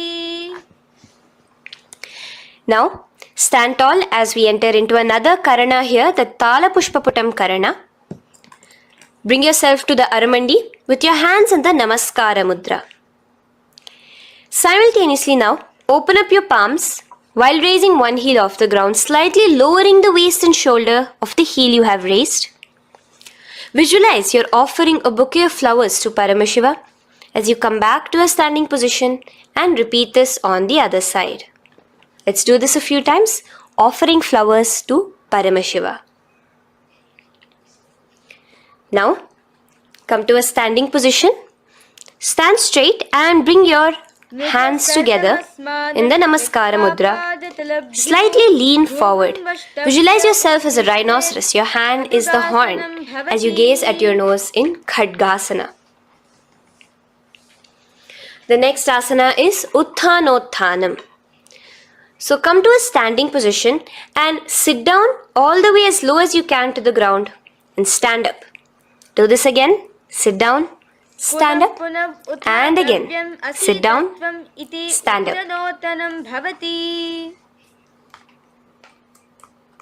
As you gaze at your nose throughout this. The next asana is Musalasana. Now come back to a standing position. Raise your hands above your head. Tall as you jump up and down repeatedly. Visualize yourself as a mace. Jump here in Musalasana. The next asana is Uchirshaka. So come back to a standing position. Pull the sole of one foot towards your belly. Now with the other leg, sit down and stand up. Release the leg. Pick the other leg up, pull it towards your belly, sit down and stand up in Uchirshaka as you visualize Swamiji in your inner space gazing at your nose. The next is a karana which we will be entering into, the Parshvajanu karana. So again, bringing yourself to the Aramandi position, bend and lift one knee towards your chest, pointing the toes downwards. Keep your arm around the knee, holding it with the hand in a fist. Let the other hand hang down on the thigh, wrist twisted, fingers pointing inwards. This is the Parshvajanu karana. Now slowly release as we enter into Tandavasana. Stretch one leg out straight in front of you as you alternate between sitting and standing. Visualize yourself fiercely dancing as Paramashiva. raise the foot to the inner thigh of the opposite side. As we enter into Brahmanasana, let your hand be resting by the sides. Keep your standing leg erect like a rod. Visualize yourself being blessed by Lord Brahma. Now, you can bring the left foot around the right knee and rotate it, tucking the left toes on the other side of the right calf. Simultaneously cross your left arm below the right, bring your palms together in the Namaskara Mudra. Visualize yourself as Lord Garuda in Garudasana 3. Now slowly uncross your legs and hands as we enter into Ekapadasana, coming to a standing position. On the right leg, bring your left foot to the opposite thigh with your hands relaxed by the knees. Now take a hold of the raised foot with your hand in the Prana Mudra. Stretch your leg out wide, out to the side, and rotate your body quickly on the standing leg. Visualize yourself as the North Pole star in Dhruvasana. From here now, in the foot which is in your hand, just slowly, once you finish the rotating movement, in Trivikramasana, bring it up towards the back of your neck. Stand as tall as you can and alternate between sitting and standing. Visualize Bhagavan Mahavishnu in your inner space. Now you can take the leg out from behind your neck and stand straight. As we repeat the Parshvajanukarana on the other side, bring your knee up to your chest, clasp your knee in a fist while the other hand comes to the opposite thigh. Hold there for a second and stretch your leg out. In Tandavasana, sit and stand. Visualize yourself fiercely dancing as Paramashiva. Bring the foot to the inner thigh, standing straight like a rod. Get your hands by your sides. Visualize yourself being blessed by Lord Brahma. In Brahmanasana on the other side. Move into Garudasana 3 on the other side as you rotate your leg over, your hand under. Visualize yourself as Lord Garuda. And uncross yourself as we move into Ekapadasana on the other side. Bring your foot to the inner thigh, to the root of the thigh, and stand straight. Clasp your toes, stretch it out as we go into Dhruvasana on the other side. Visualize yourself as a pole star rotating quickly. Come back to a standing position and bring your foot behind your neck. In Trivikramasana, sit and stand. Visualize Vishnu, Bhagavan Mahavishnu in your inner space. Now, stand tall as we do the Samanakha Karana. Stand with your feet close together, toes slightly pointed outwards. Keep both the hands to the side of the body. Take a moment to breathe in and breathe out and relax. Now, slowly relax and from the standing position, slowly bend forward, bringing both your hands underneath your knees. Now once you have squatted down fully, interlace the fingers together in the Parashamudra. Bring that interlaced fingers in front of your navel. In Ghorakanjali Asana, visualize the great sage Goraknatha, the founder of the Natha Yoga Hindu Sampradaya.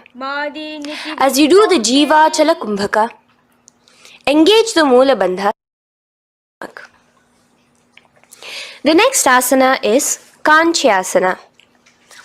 So now just slowly unwind your hands from each other, from your navel, and now bring your hands from the opposite side inwards underneath your calves and wrap your hands around your back.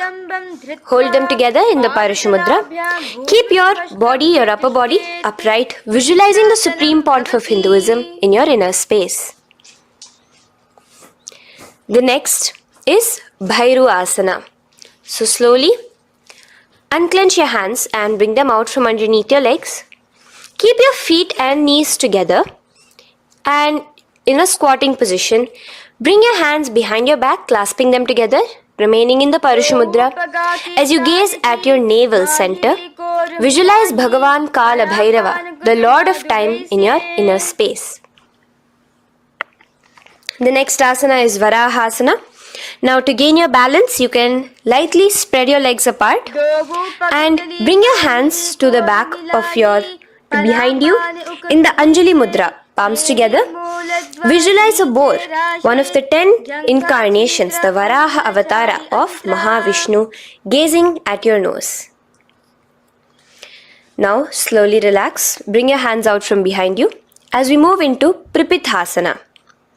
With your hands in the Prana Mudra, with your index and middle fingers, clasp the respective big toes and come to a half squatting position where your hips are at your knee level. Visualize Swamiji in your inner space as you do this asana, Pripithasana.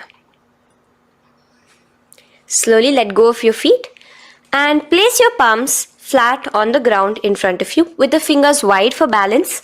We're going to be balancing here in Bakasana. Place your knees on the back of your arms. Focus your eyes on one spot as you raise your feet off the ground, balancing here. Visualize yourself as a crow.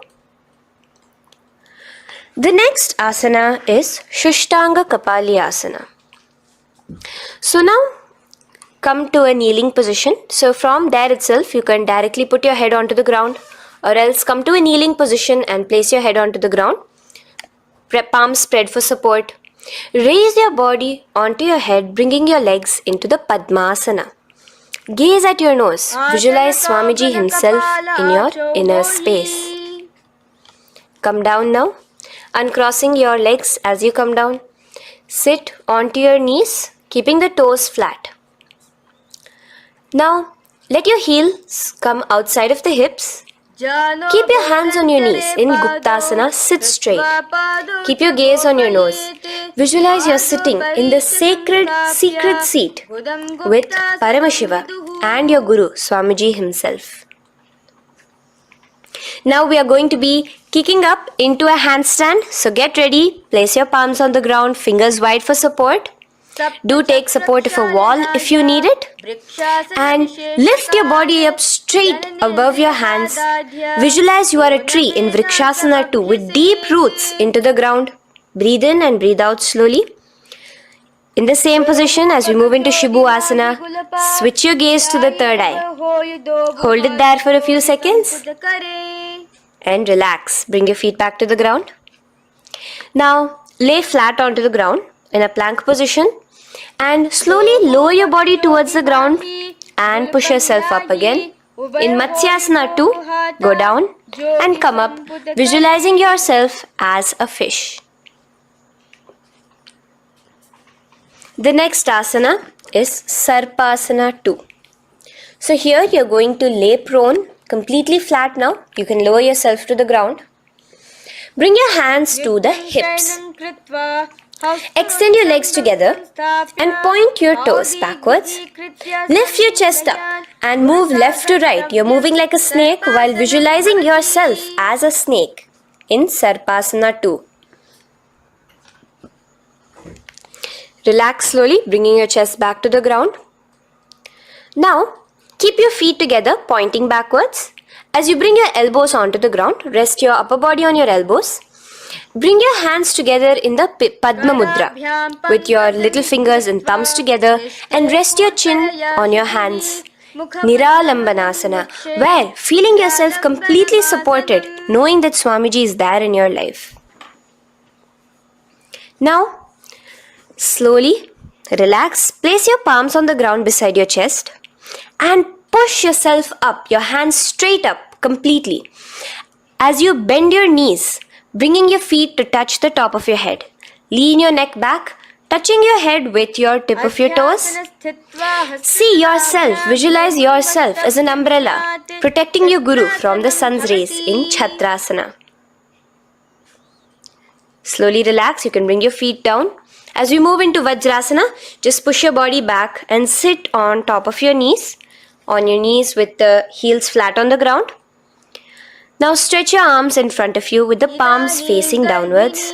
Place your forehead on the mat. Visualize you are the weapon of Indra, the Vajra, symbolizing indestructibility as you gaze at your nose. As we enter into Meshasana, raise yourself into the same Gajasana position on your hands and legs with your hips pointed upwards and alternate striking the ground with the opposite hands. Experience yourself, visualize yourself as a powerful ram as you alternate striking the ground in Meshasana. Now stop striking the ground, bring your palms down again. As we move into Ajasana, kick your legs off the ground and lower your forehead to the mat. Let's do it again. Kick your legs off the mat, lower your forehead to the ground. You are unborn, existing for all of eternity in Ajasana. Now, come to a seated position as we move into Dhanantara Asana. Sit on your heel with your legs together. Pull your toes underneath you as you bring your hands top of the knees. Gaze at your nose, visualize Swamiji in your inner space. Here, do the Ujjayi Pranayama, inhaling and exhaling like an ocean. Dhanantara Asana. From Dhanantara Asana, now interlace your fingers in front of you and then behind you. Stretch your arms towards all the sides, backwards, forwards, giving a massage to the various different joints and muscles in your body. Lean forward, get up again, continuing to visualize Swamiji in your inner space. Relax your hands and now take your respective heels and point them outwards, outside the side of your hips. Keep your hands on your knees, with your thighs and knees resting on the ground, spine straight. Visualize yourself as Lord Garuda in Garudasana 4. You have Mahavishnu and Mahalakshmi on your back as you are flying. The next asana is Ananda Mandirasana. Now you can continue to remain in the same position. You can bring your feet pointing inwards. Use your hands to clasp underneath your ankle. Make sure your knees are spread out wide. Gaze at the third eye. Visualize residing in the blissful space of a temple. You are in a temple in Ananda Mandirasana.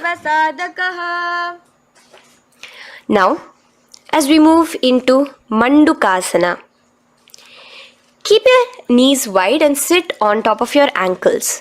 Your hands underneath your knees. Gaze to your nose. Visualize yourself as a frog. Suck in your stomach in the Udyana Bandha and remember to do the Manduki Mudra, your tongue, your frog-like tongue, catching the nectar dripping from the Sahasrara Chakra in Mandukasana 2. Now, as we move into Narasimhasana, tuck your toes in and sit on top of the heels.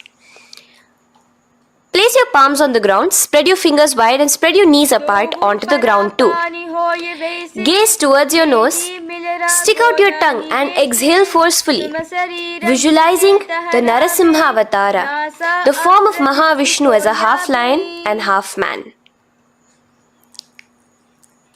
Now just raise up, bring your hands off the ground. Here we'll be doing a new pranayama, which is the Bhishraka pranayama, as we enter into Bhishrakasana. So continue to keep your knees and feet on the floor. As you bring your hand up to your face, make a hollow of your palms and place it over the mouth. Keep your thumbs under your teeth and close your lips. Gaze to your nose. Inhale through your left nostril, exhaling through the mouth. Gaze at your nose again. Visualize yourself as Devi, presiding over any and all minuscule fears you may have within you.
Nithyanandam.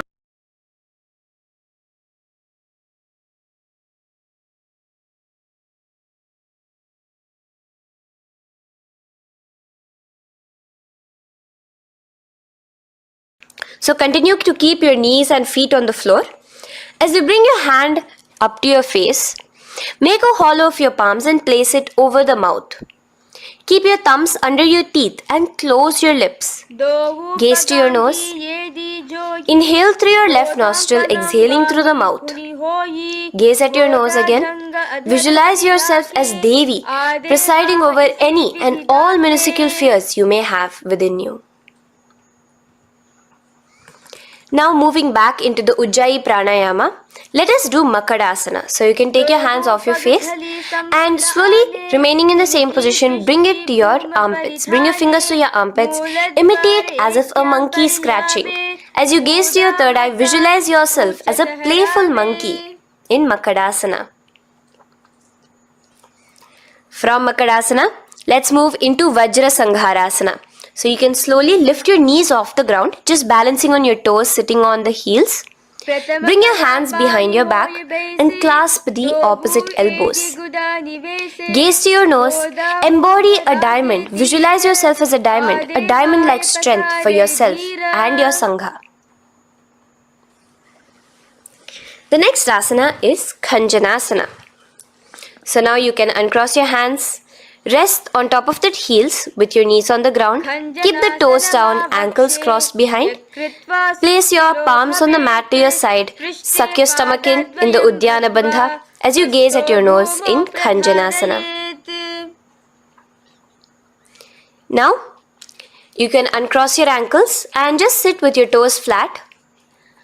Keep your knees wide on the floor. Rest your hands on the knees.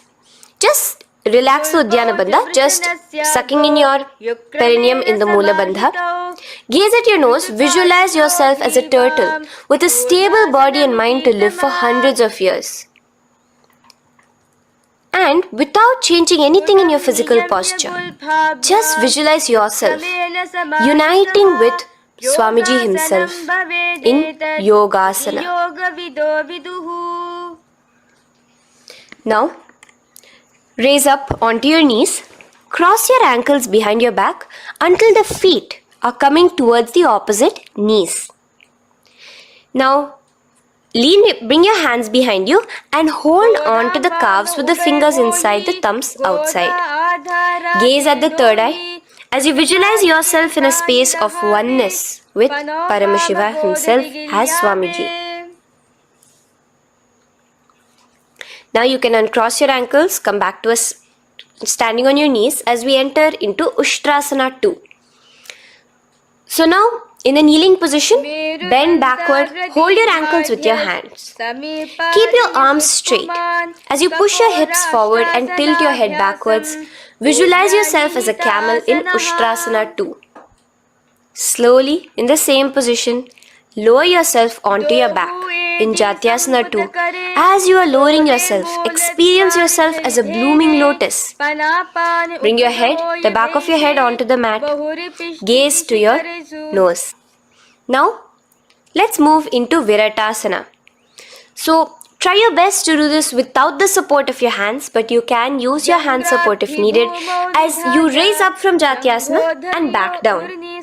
Raise up and go back down as you gaze at your nose. Raise up and go back down. Visualize Swamiji in your inner space. Now from Viratasana, raise your hips up higher, bringing your forearms onto the mat behind you in a short back bend posture. Hold the back of your heels in Kapotasana. Visualize yourself as a beautiful dove, a Kapota, in your inner. As we move on from Kapotasana into Varasana. So stand upright on your knees with the toes tucked. Hold your arms with the opposite hands. Gaze at your nose. This is the boon fulfilling posture. Visualize your boon becoming a reality directly from Paramashiva himself in Varasana. Now, keeping your knees together, toes tucked, just lean forward, bringing your head onto the mat, holding your head with your hands. Visualize yourself as a boar, as the Varaha avatar of Bhagavan Mahavishnu in Varaha Asana 2. Now, just kick your legs off the ground as we enter into Mundasana. Raise yourself up into a headstand posture, visualizing yourself as a lopped tree. Gaze at your nose. Breathe in and out in the Sahaja Kumbhaka. Slowly come down now. Relax. Come to a kneeling posture. Sit on your heels. Bring your head down beside your knees, your elbows adjacent to the knees, your hands holding your head. Exhale through your mouth as you gaze at your nose, visualizing Swamiji in your inner space in Andhasana. Now from here, push yourself off the mat as you come lying prone on your belly. Let your arms be extended straight out and together lift your thighs, arms and chest off the ground, stretching your body, balancing there. Visualize yourself as a locust in Viparita Shalabhasana. The next asana is Kapalasana. So slowly lower yourself back to the ground. Now laying on your belly, bring your arms to your side, palms downwards. Keep your forehead on the ground and your chest on the mat. Only lift your legs up into the air. Only your legs are lifting up. Visualize yourself as a skull. You are a mind with purified thoughts, a strong will to attain enlightenment in Kapalasana. The next asana is Akasha Kapotasana. So now, in the same position as you are, let your arms be straight out behind you. As you kick your legs up and over your head, bring your feet slowly to the mat in front of you. Push yourself, balance there. Visualize yourself as a free and open flying dove in Akasha Kapotasana. Bring your legs back out as you lay flat on the mat. Now push yourself onto your knees. Place your forearms on the ground and your chest down such that your navel is touching your knees. Be sturdy, visualizing yourself as a sparrow in Chatakasana. The next asana is Vrishchikasana 2. So your forearms are on the ground. Now slowly raise to your toes and kick your legs off the mat. Slowly lowering your legs to your head. Visualize yourself as a scorpion as you balance in Vrishchikasana 2. Slowly release yourself, coming back to the ground as we enter into Vrishasana. Sit down on top of your right heel and let your left foot remain outside of the hip, the ankle to the side. Place your hands on the mat, visualizing yourself as a bull in Vrishasana. Now, bring both your knees underneath you, sit on both your heels, cross your left leg over top of the right lightly and in Lolasana, push yourself off the ground. Your knees are off the ground, you're just balancing on your hand above the mat. Visualize Swamiji in your inner space. Lower down now. Bring the left foot now outside. Bring the right foot out and sit on your left heel now as we do Vrishasana on the other side. Visualize yourself as a bull. From here, let us get into a very powerful asana, Balagunasana. So, place your left toes on the ground, sit on the heel of your left foot. Place the right foot flat with the knees raised towards your chest. Maintain your palms on the respective knees. Be upright. Visualize Balagunahai, one of the 84 siddhas in your inner space in Balagunasana. Now come to a squatting position. Let your feet be flat as you bring your elbows under your thighs and calves, wrapping it around your shins. Hold on to your ankles from the outside in Grahasana, visualizing yourself as an entire planet. Now you can unwrap yourself as you sit on top of the opposite heel in Balagunasana on the other side. Maintain your palms on the respective knees. Visualize Balagunahai, one of the 84 siddhas in your inner space. Now, Sit upon both the toes with the heels up and knees off the mat, knees pointing forward. Now, keep your hands downwards on the respective knees. Keep your spine upright as you visualize Swamiji in your inner space in Utkatasana. The next asana is Vajra Sangharasana. Just spread your knees out wide in Utkatasana. Spread your knees out wide. Clasp the elbows behind your back. Visualize Swamiji in your inner space in Vajra Sangharasana 2. The next asana is Anilasana. Now, sit with your feet hip width apart. Bring your hands under the soles of your feet from inside. Your palms facing downwards. Step onto your hands. Keep your arms straight, elbows together at the navel. Gaze to your nose. Visualize yourself able to consume and live off of air alone in Anilasana. The next is Padukasana. So from Anilasana, you can release your hands. Place the back of your hands on the mat with your fingers facing upwards. With your fingers facing towards your body, palms upwards. Step your feet on top of your hands and wrap your hands around your feet like a shoe. Walk around. Visualize you're wearing padukas, walking across the length and breadth of the world in Padukasana.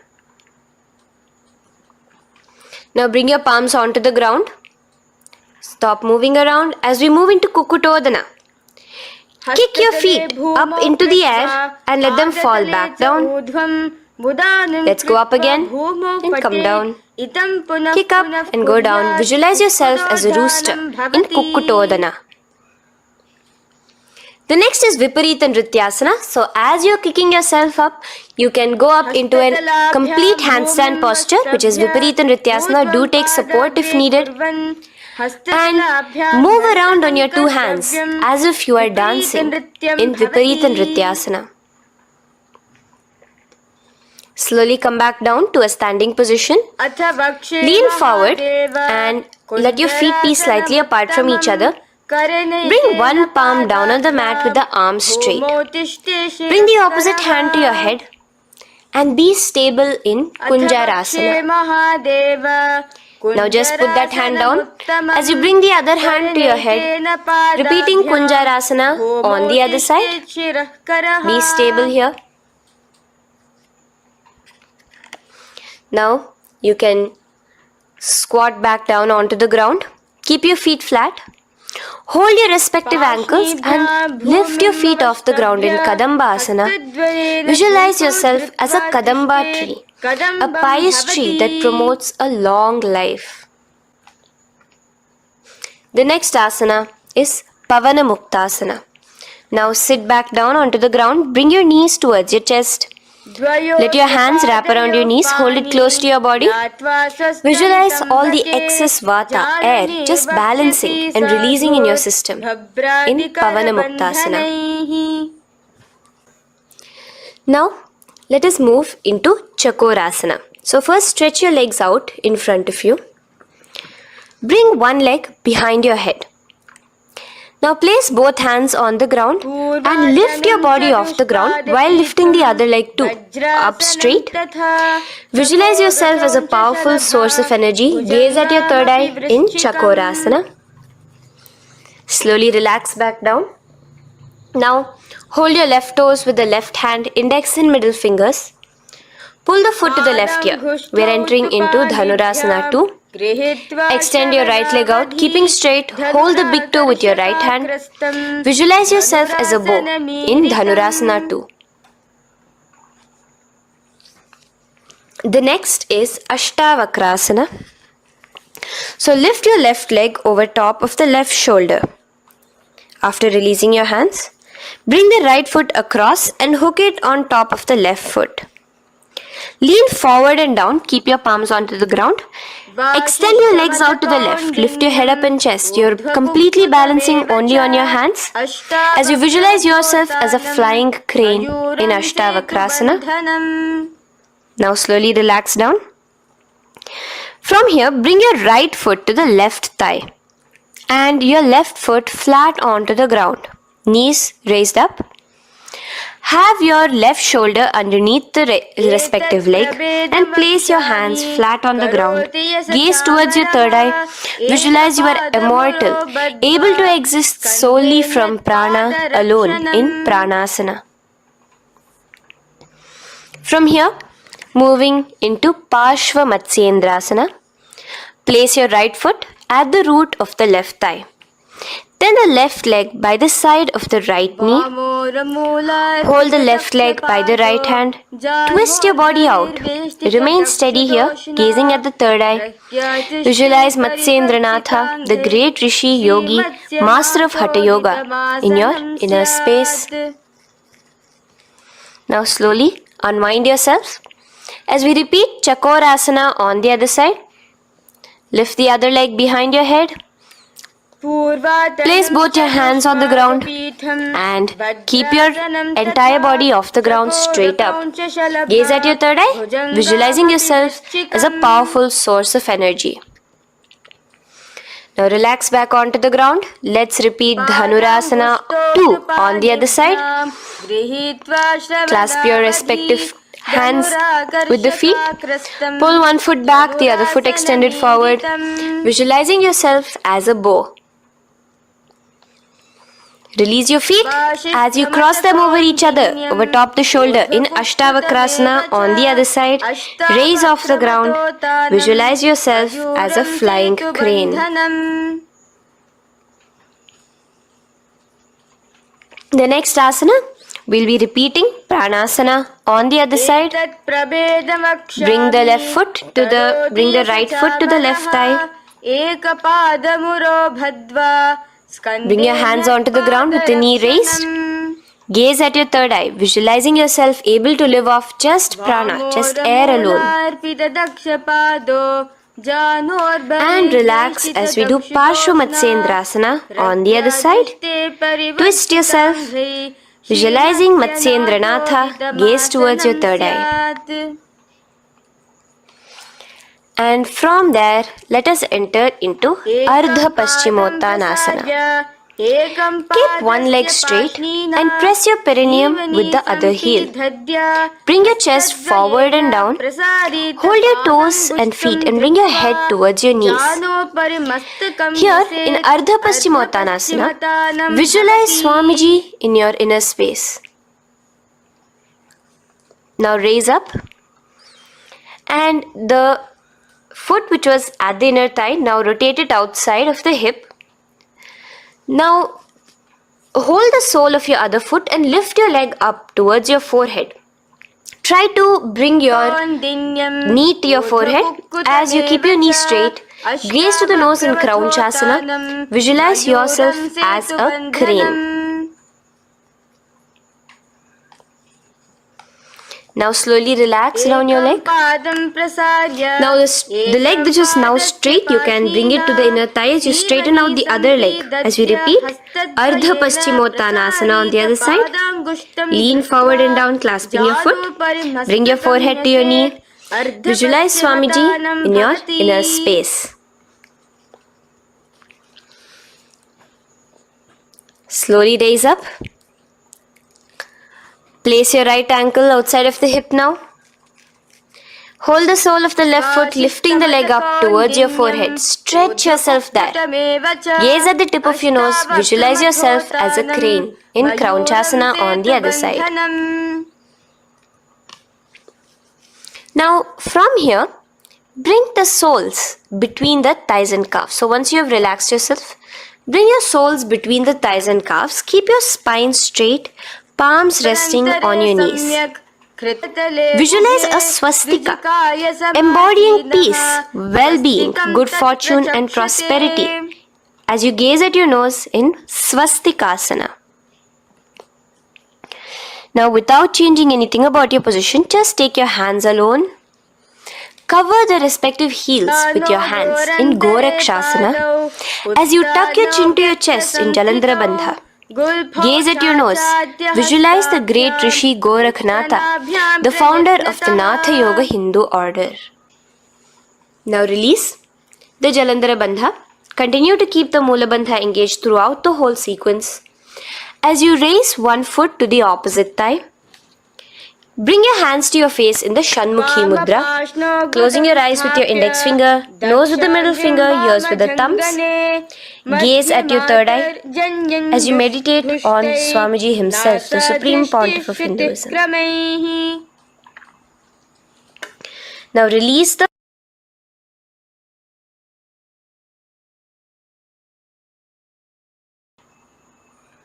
Shanmukhi Mudra. And in Yogasana 2, bring your legs into the Padmasana position over the opposite thighs. Keep your hands flat onto the ground beside your knees with the palms facing upwards. Sit straight, gaze at your nose. Here we'll be starting the Kakachanchu Kumbhaka, where your inhalation will be through your tongue wrapped like a pipe, and your exhalation will be through your nose. From Yogasana 2, now keeping your palms beside your body, just switch them around to be flat on the ground and push your entire body off the ground, balancing. Visualize yourself as a rooster in Urdhva Kukkutasana. Now relax down, come back to a seated position on the floor, keeping your legs in Padmasana. Insert your hands through your knees and place them on the mat. Remember, do not lift your body up, just stay seated down there.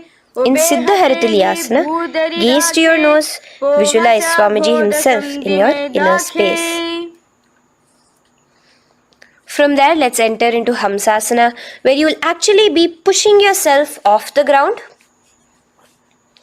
Lift your thighs up high above your shoulder, above your elbows as much as possible. Gaze to your nose, visualizing yourself as an elegant swan in Hamsasana. Now release yourself.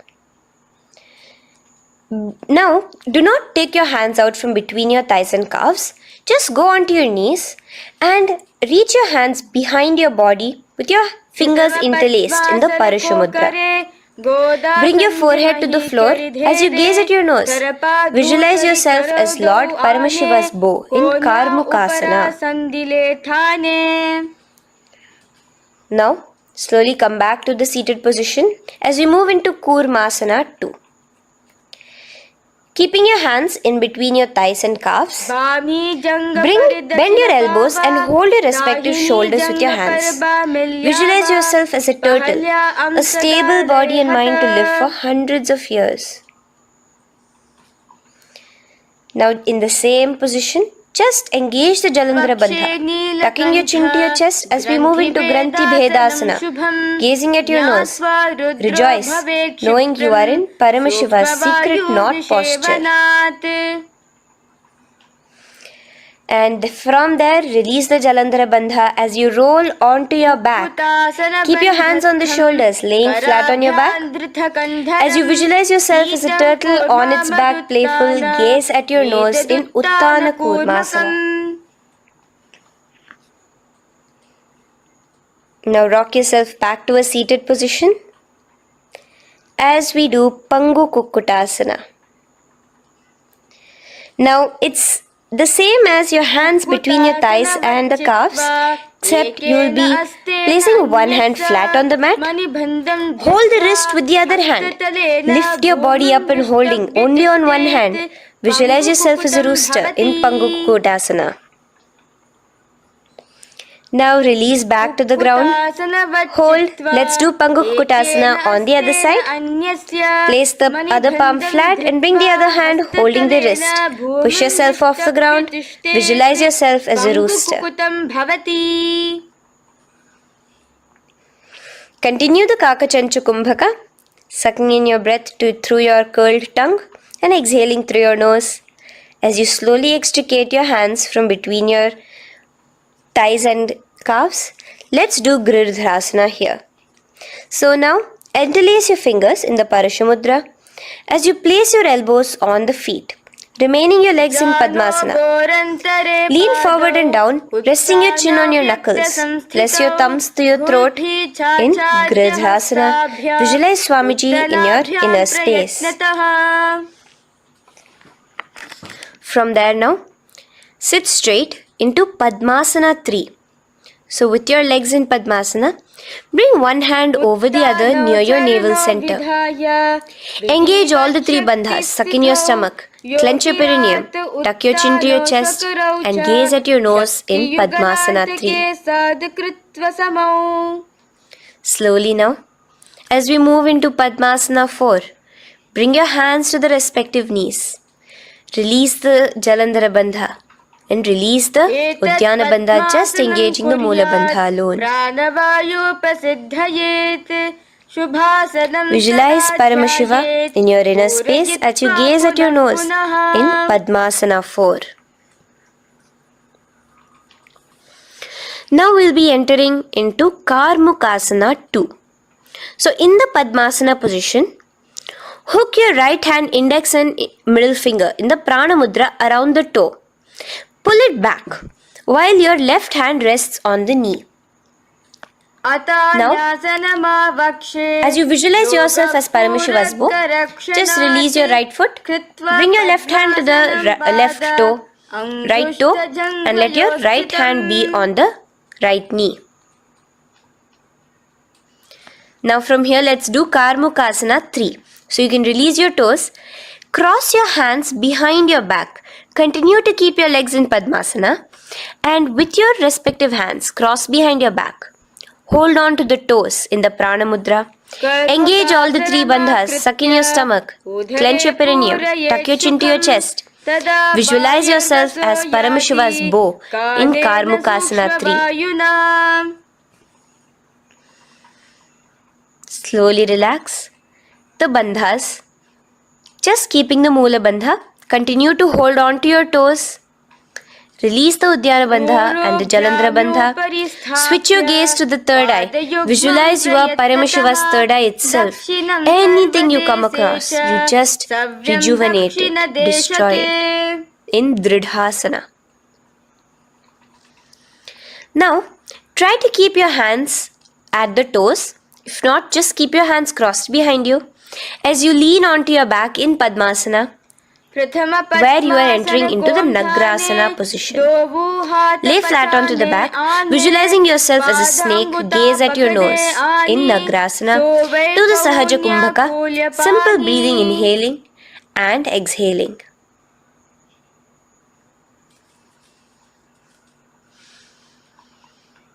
Now bring your knees to your chest.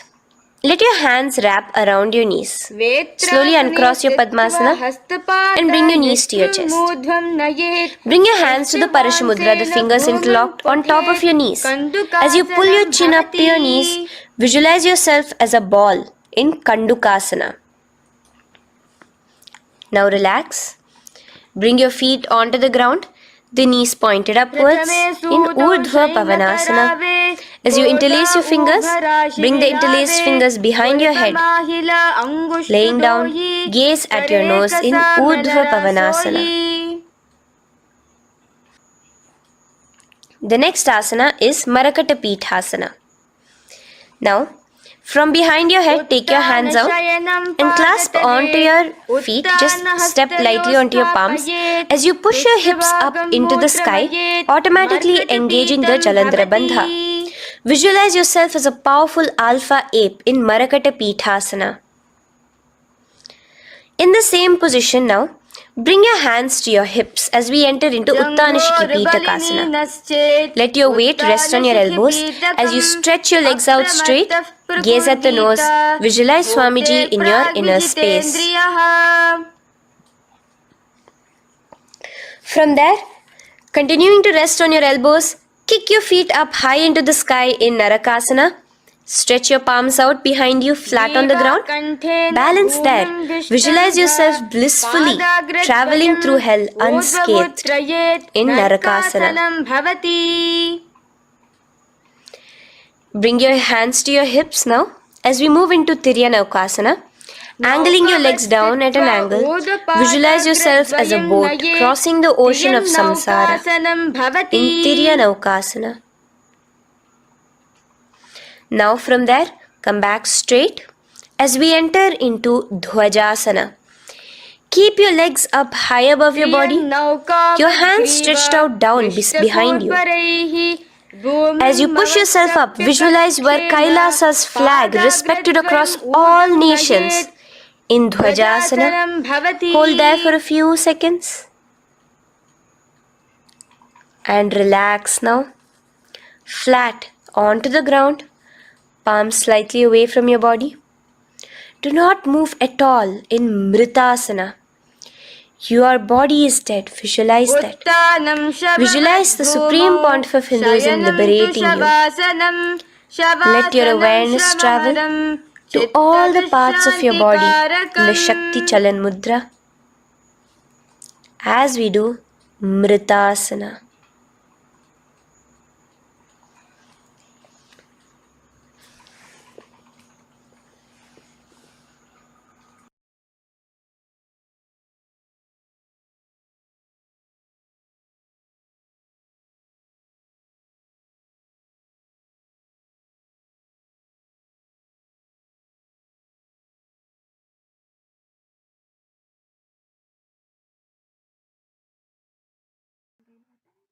ॐ पूर्णमदः पूर्णमिदं पूर्णात् पूर्णमुदच्यते पूर्णस्य पूर्णमादाय पूर्णमेवावशिष्यते ॐ शान्ति शान्ति शान्तिः हरिः ॐ तत्सत् सर्वं भगवत् नित्यानन्द परमशिवपादुकार्पणमस्तु ॐ नित्यानन्दम्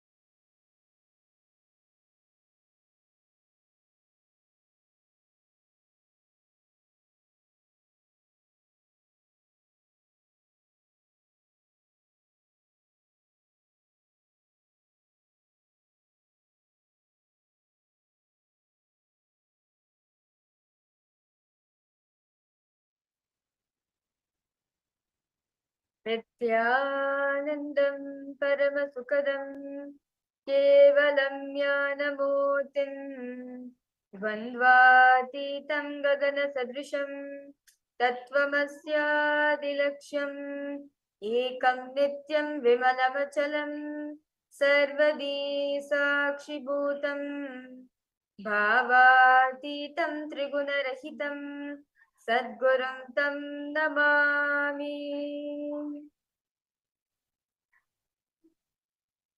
Nithyanandam, we welcome all the participants and all the viewers who are joining us live for today's program. As today we'll be entering to the 7th day of the program. I request all participants, suppose it's been almost a week. All of you are attending the Paramashivoham program. I request all of you to post how's your experience. Like first 7 days of the program is over, and how was the experience for all of you? Ismail Jairani, Makala Hantrika, Sharmin Moose, all the participants, Jayalakshmi, and because all participants suppose, how was Nithyananda Yoga for all of you?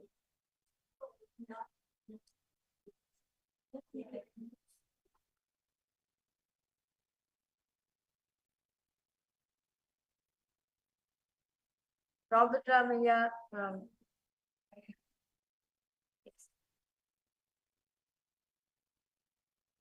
all the participants, I request all of you to post how was Nithyananda Yoga for all of you today. As just now, for 7 days of the program, all of you did intense Nithyananda Yoga, and all of you were participating throughout the whole session, the power manifestation. So I request all participants post your experience.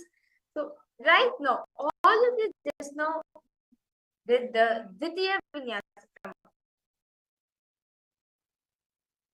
But all of you will be wondering, why are we doing the Dvitiya Vinyasa Krama when there's something called the Prathama Vinyasa Krama, which is much more easier?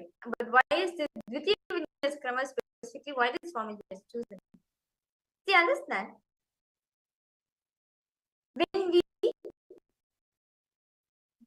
get into these complex asanas, if all the participants observe, in the Dvitiya Vinyasa Krama, there's lots of many complex asanas, such as the headstand or the handstand.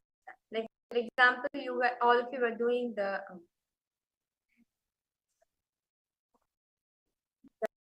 handstand, the Viparit and the Dhyasana, or the Vrishchikasana posture, or the Akachaka posture. There's so many asanas all of you were doing, which is a bit complex. See, when we do these asanas, understand each of these asanas like a seed which are offering to Paramashivoham. Through the scorpion pose, this is the seed I'm offering to you. Through the Sukhasana, this asana I'm offering my seed to you. With this asana. So all the participants understand.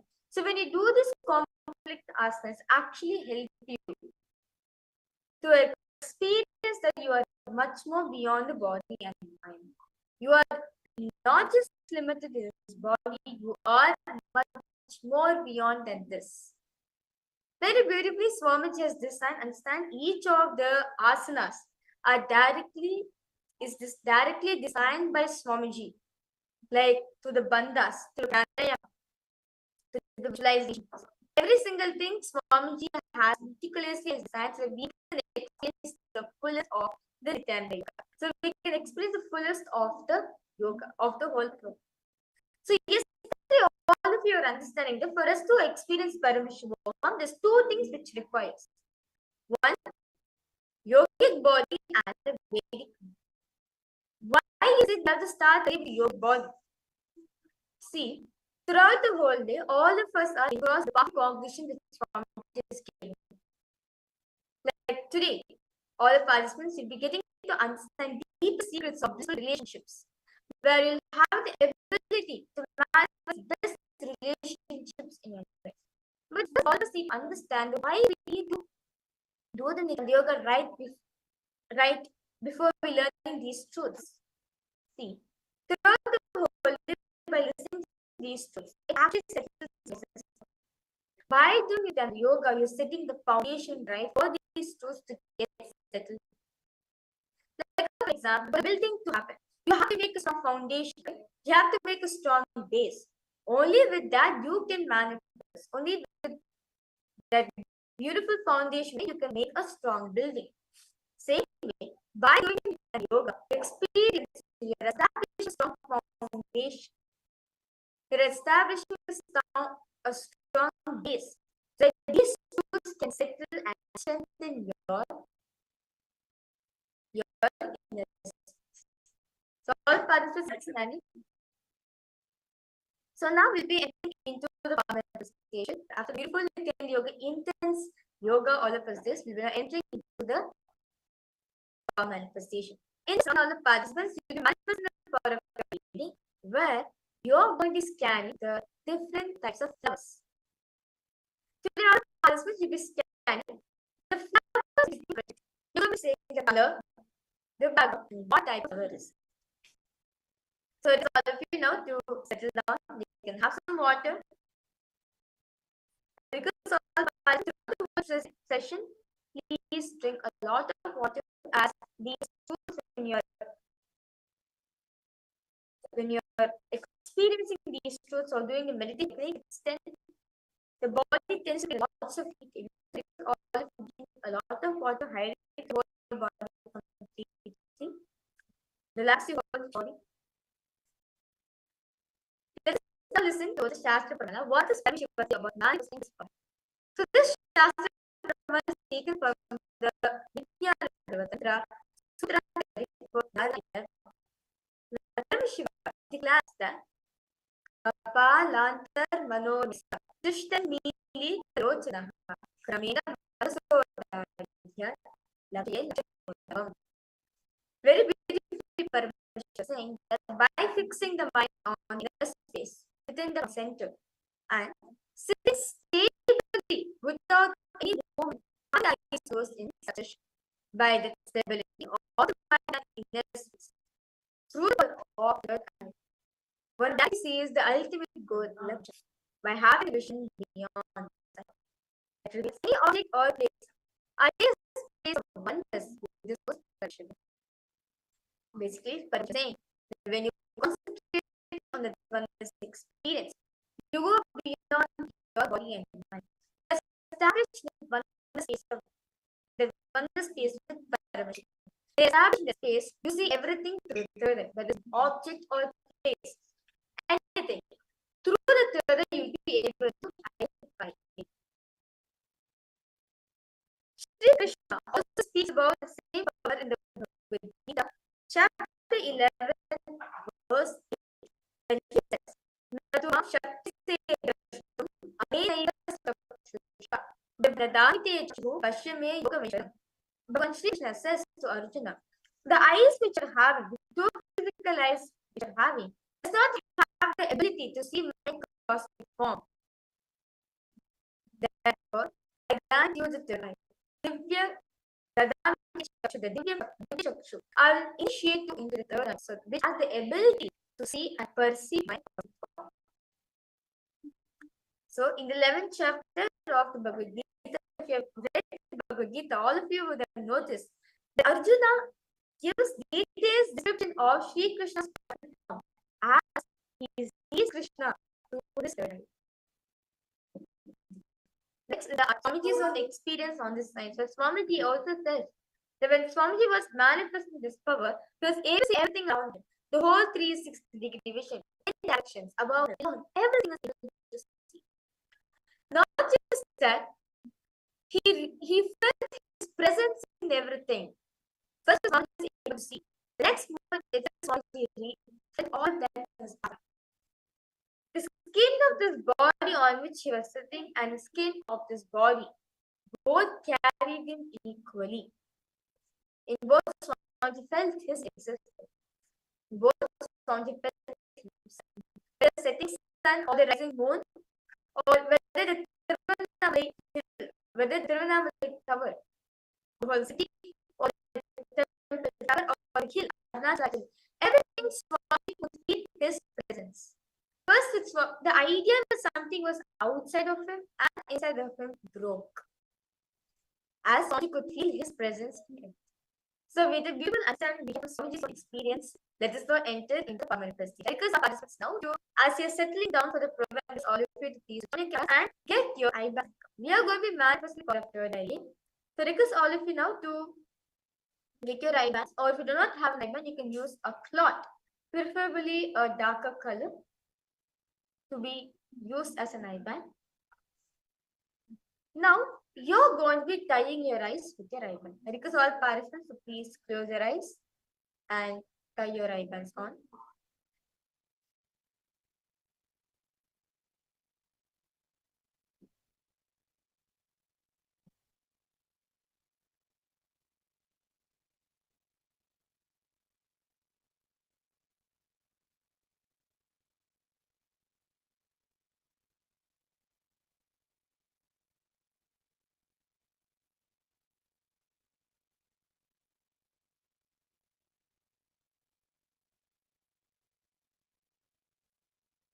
Now, I request all participants to close your eyes. Visualize Swamiji in your inner space.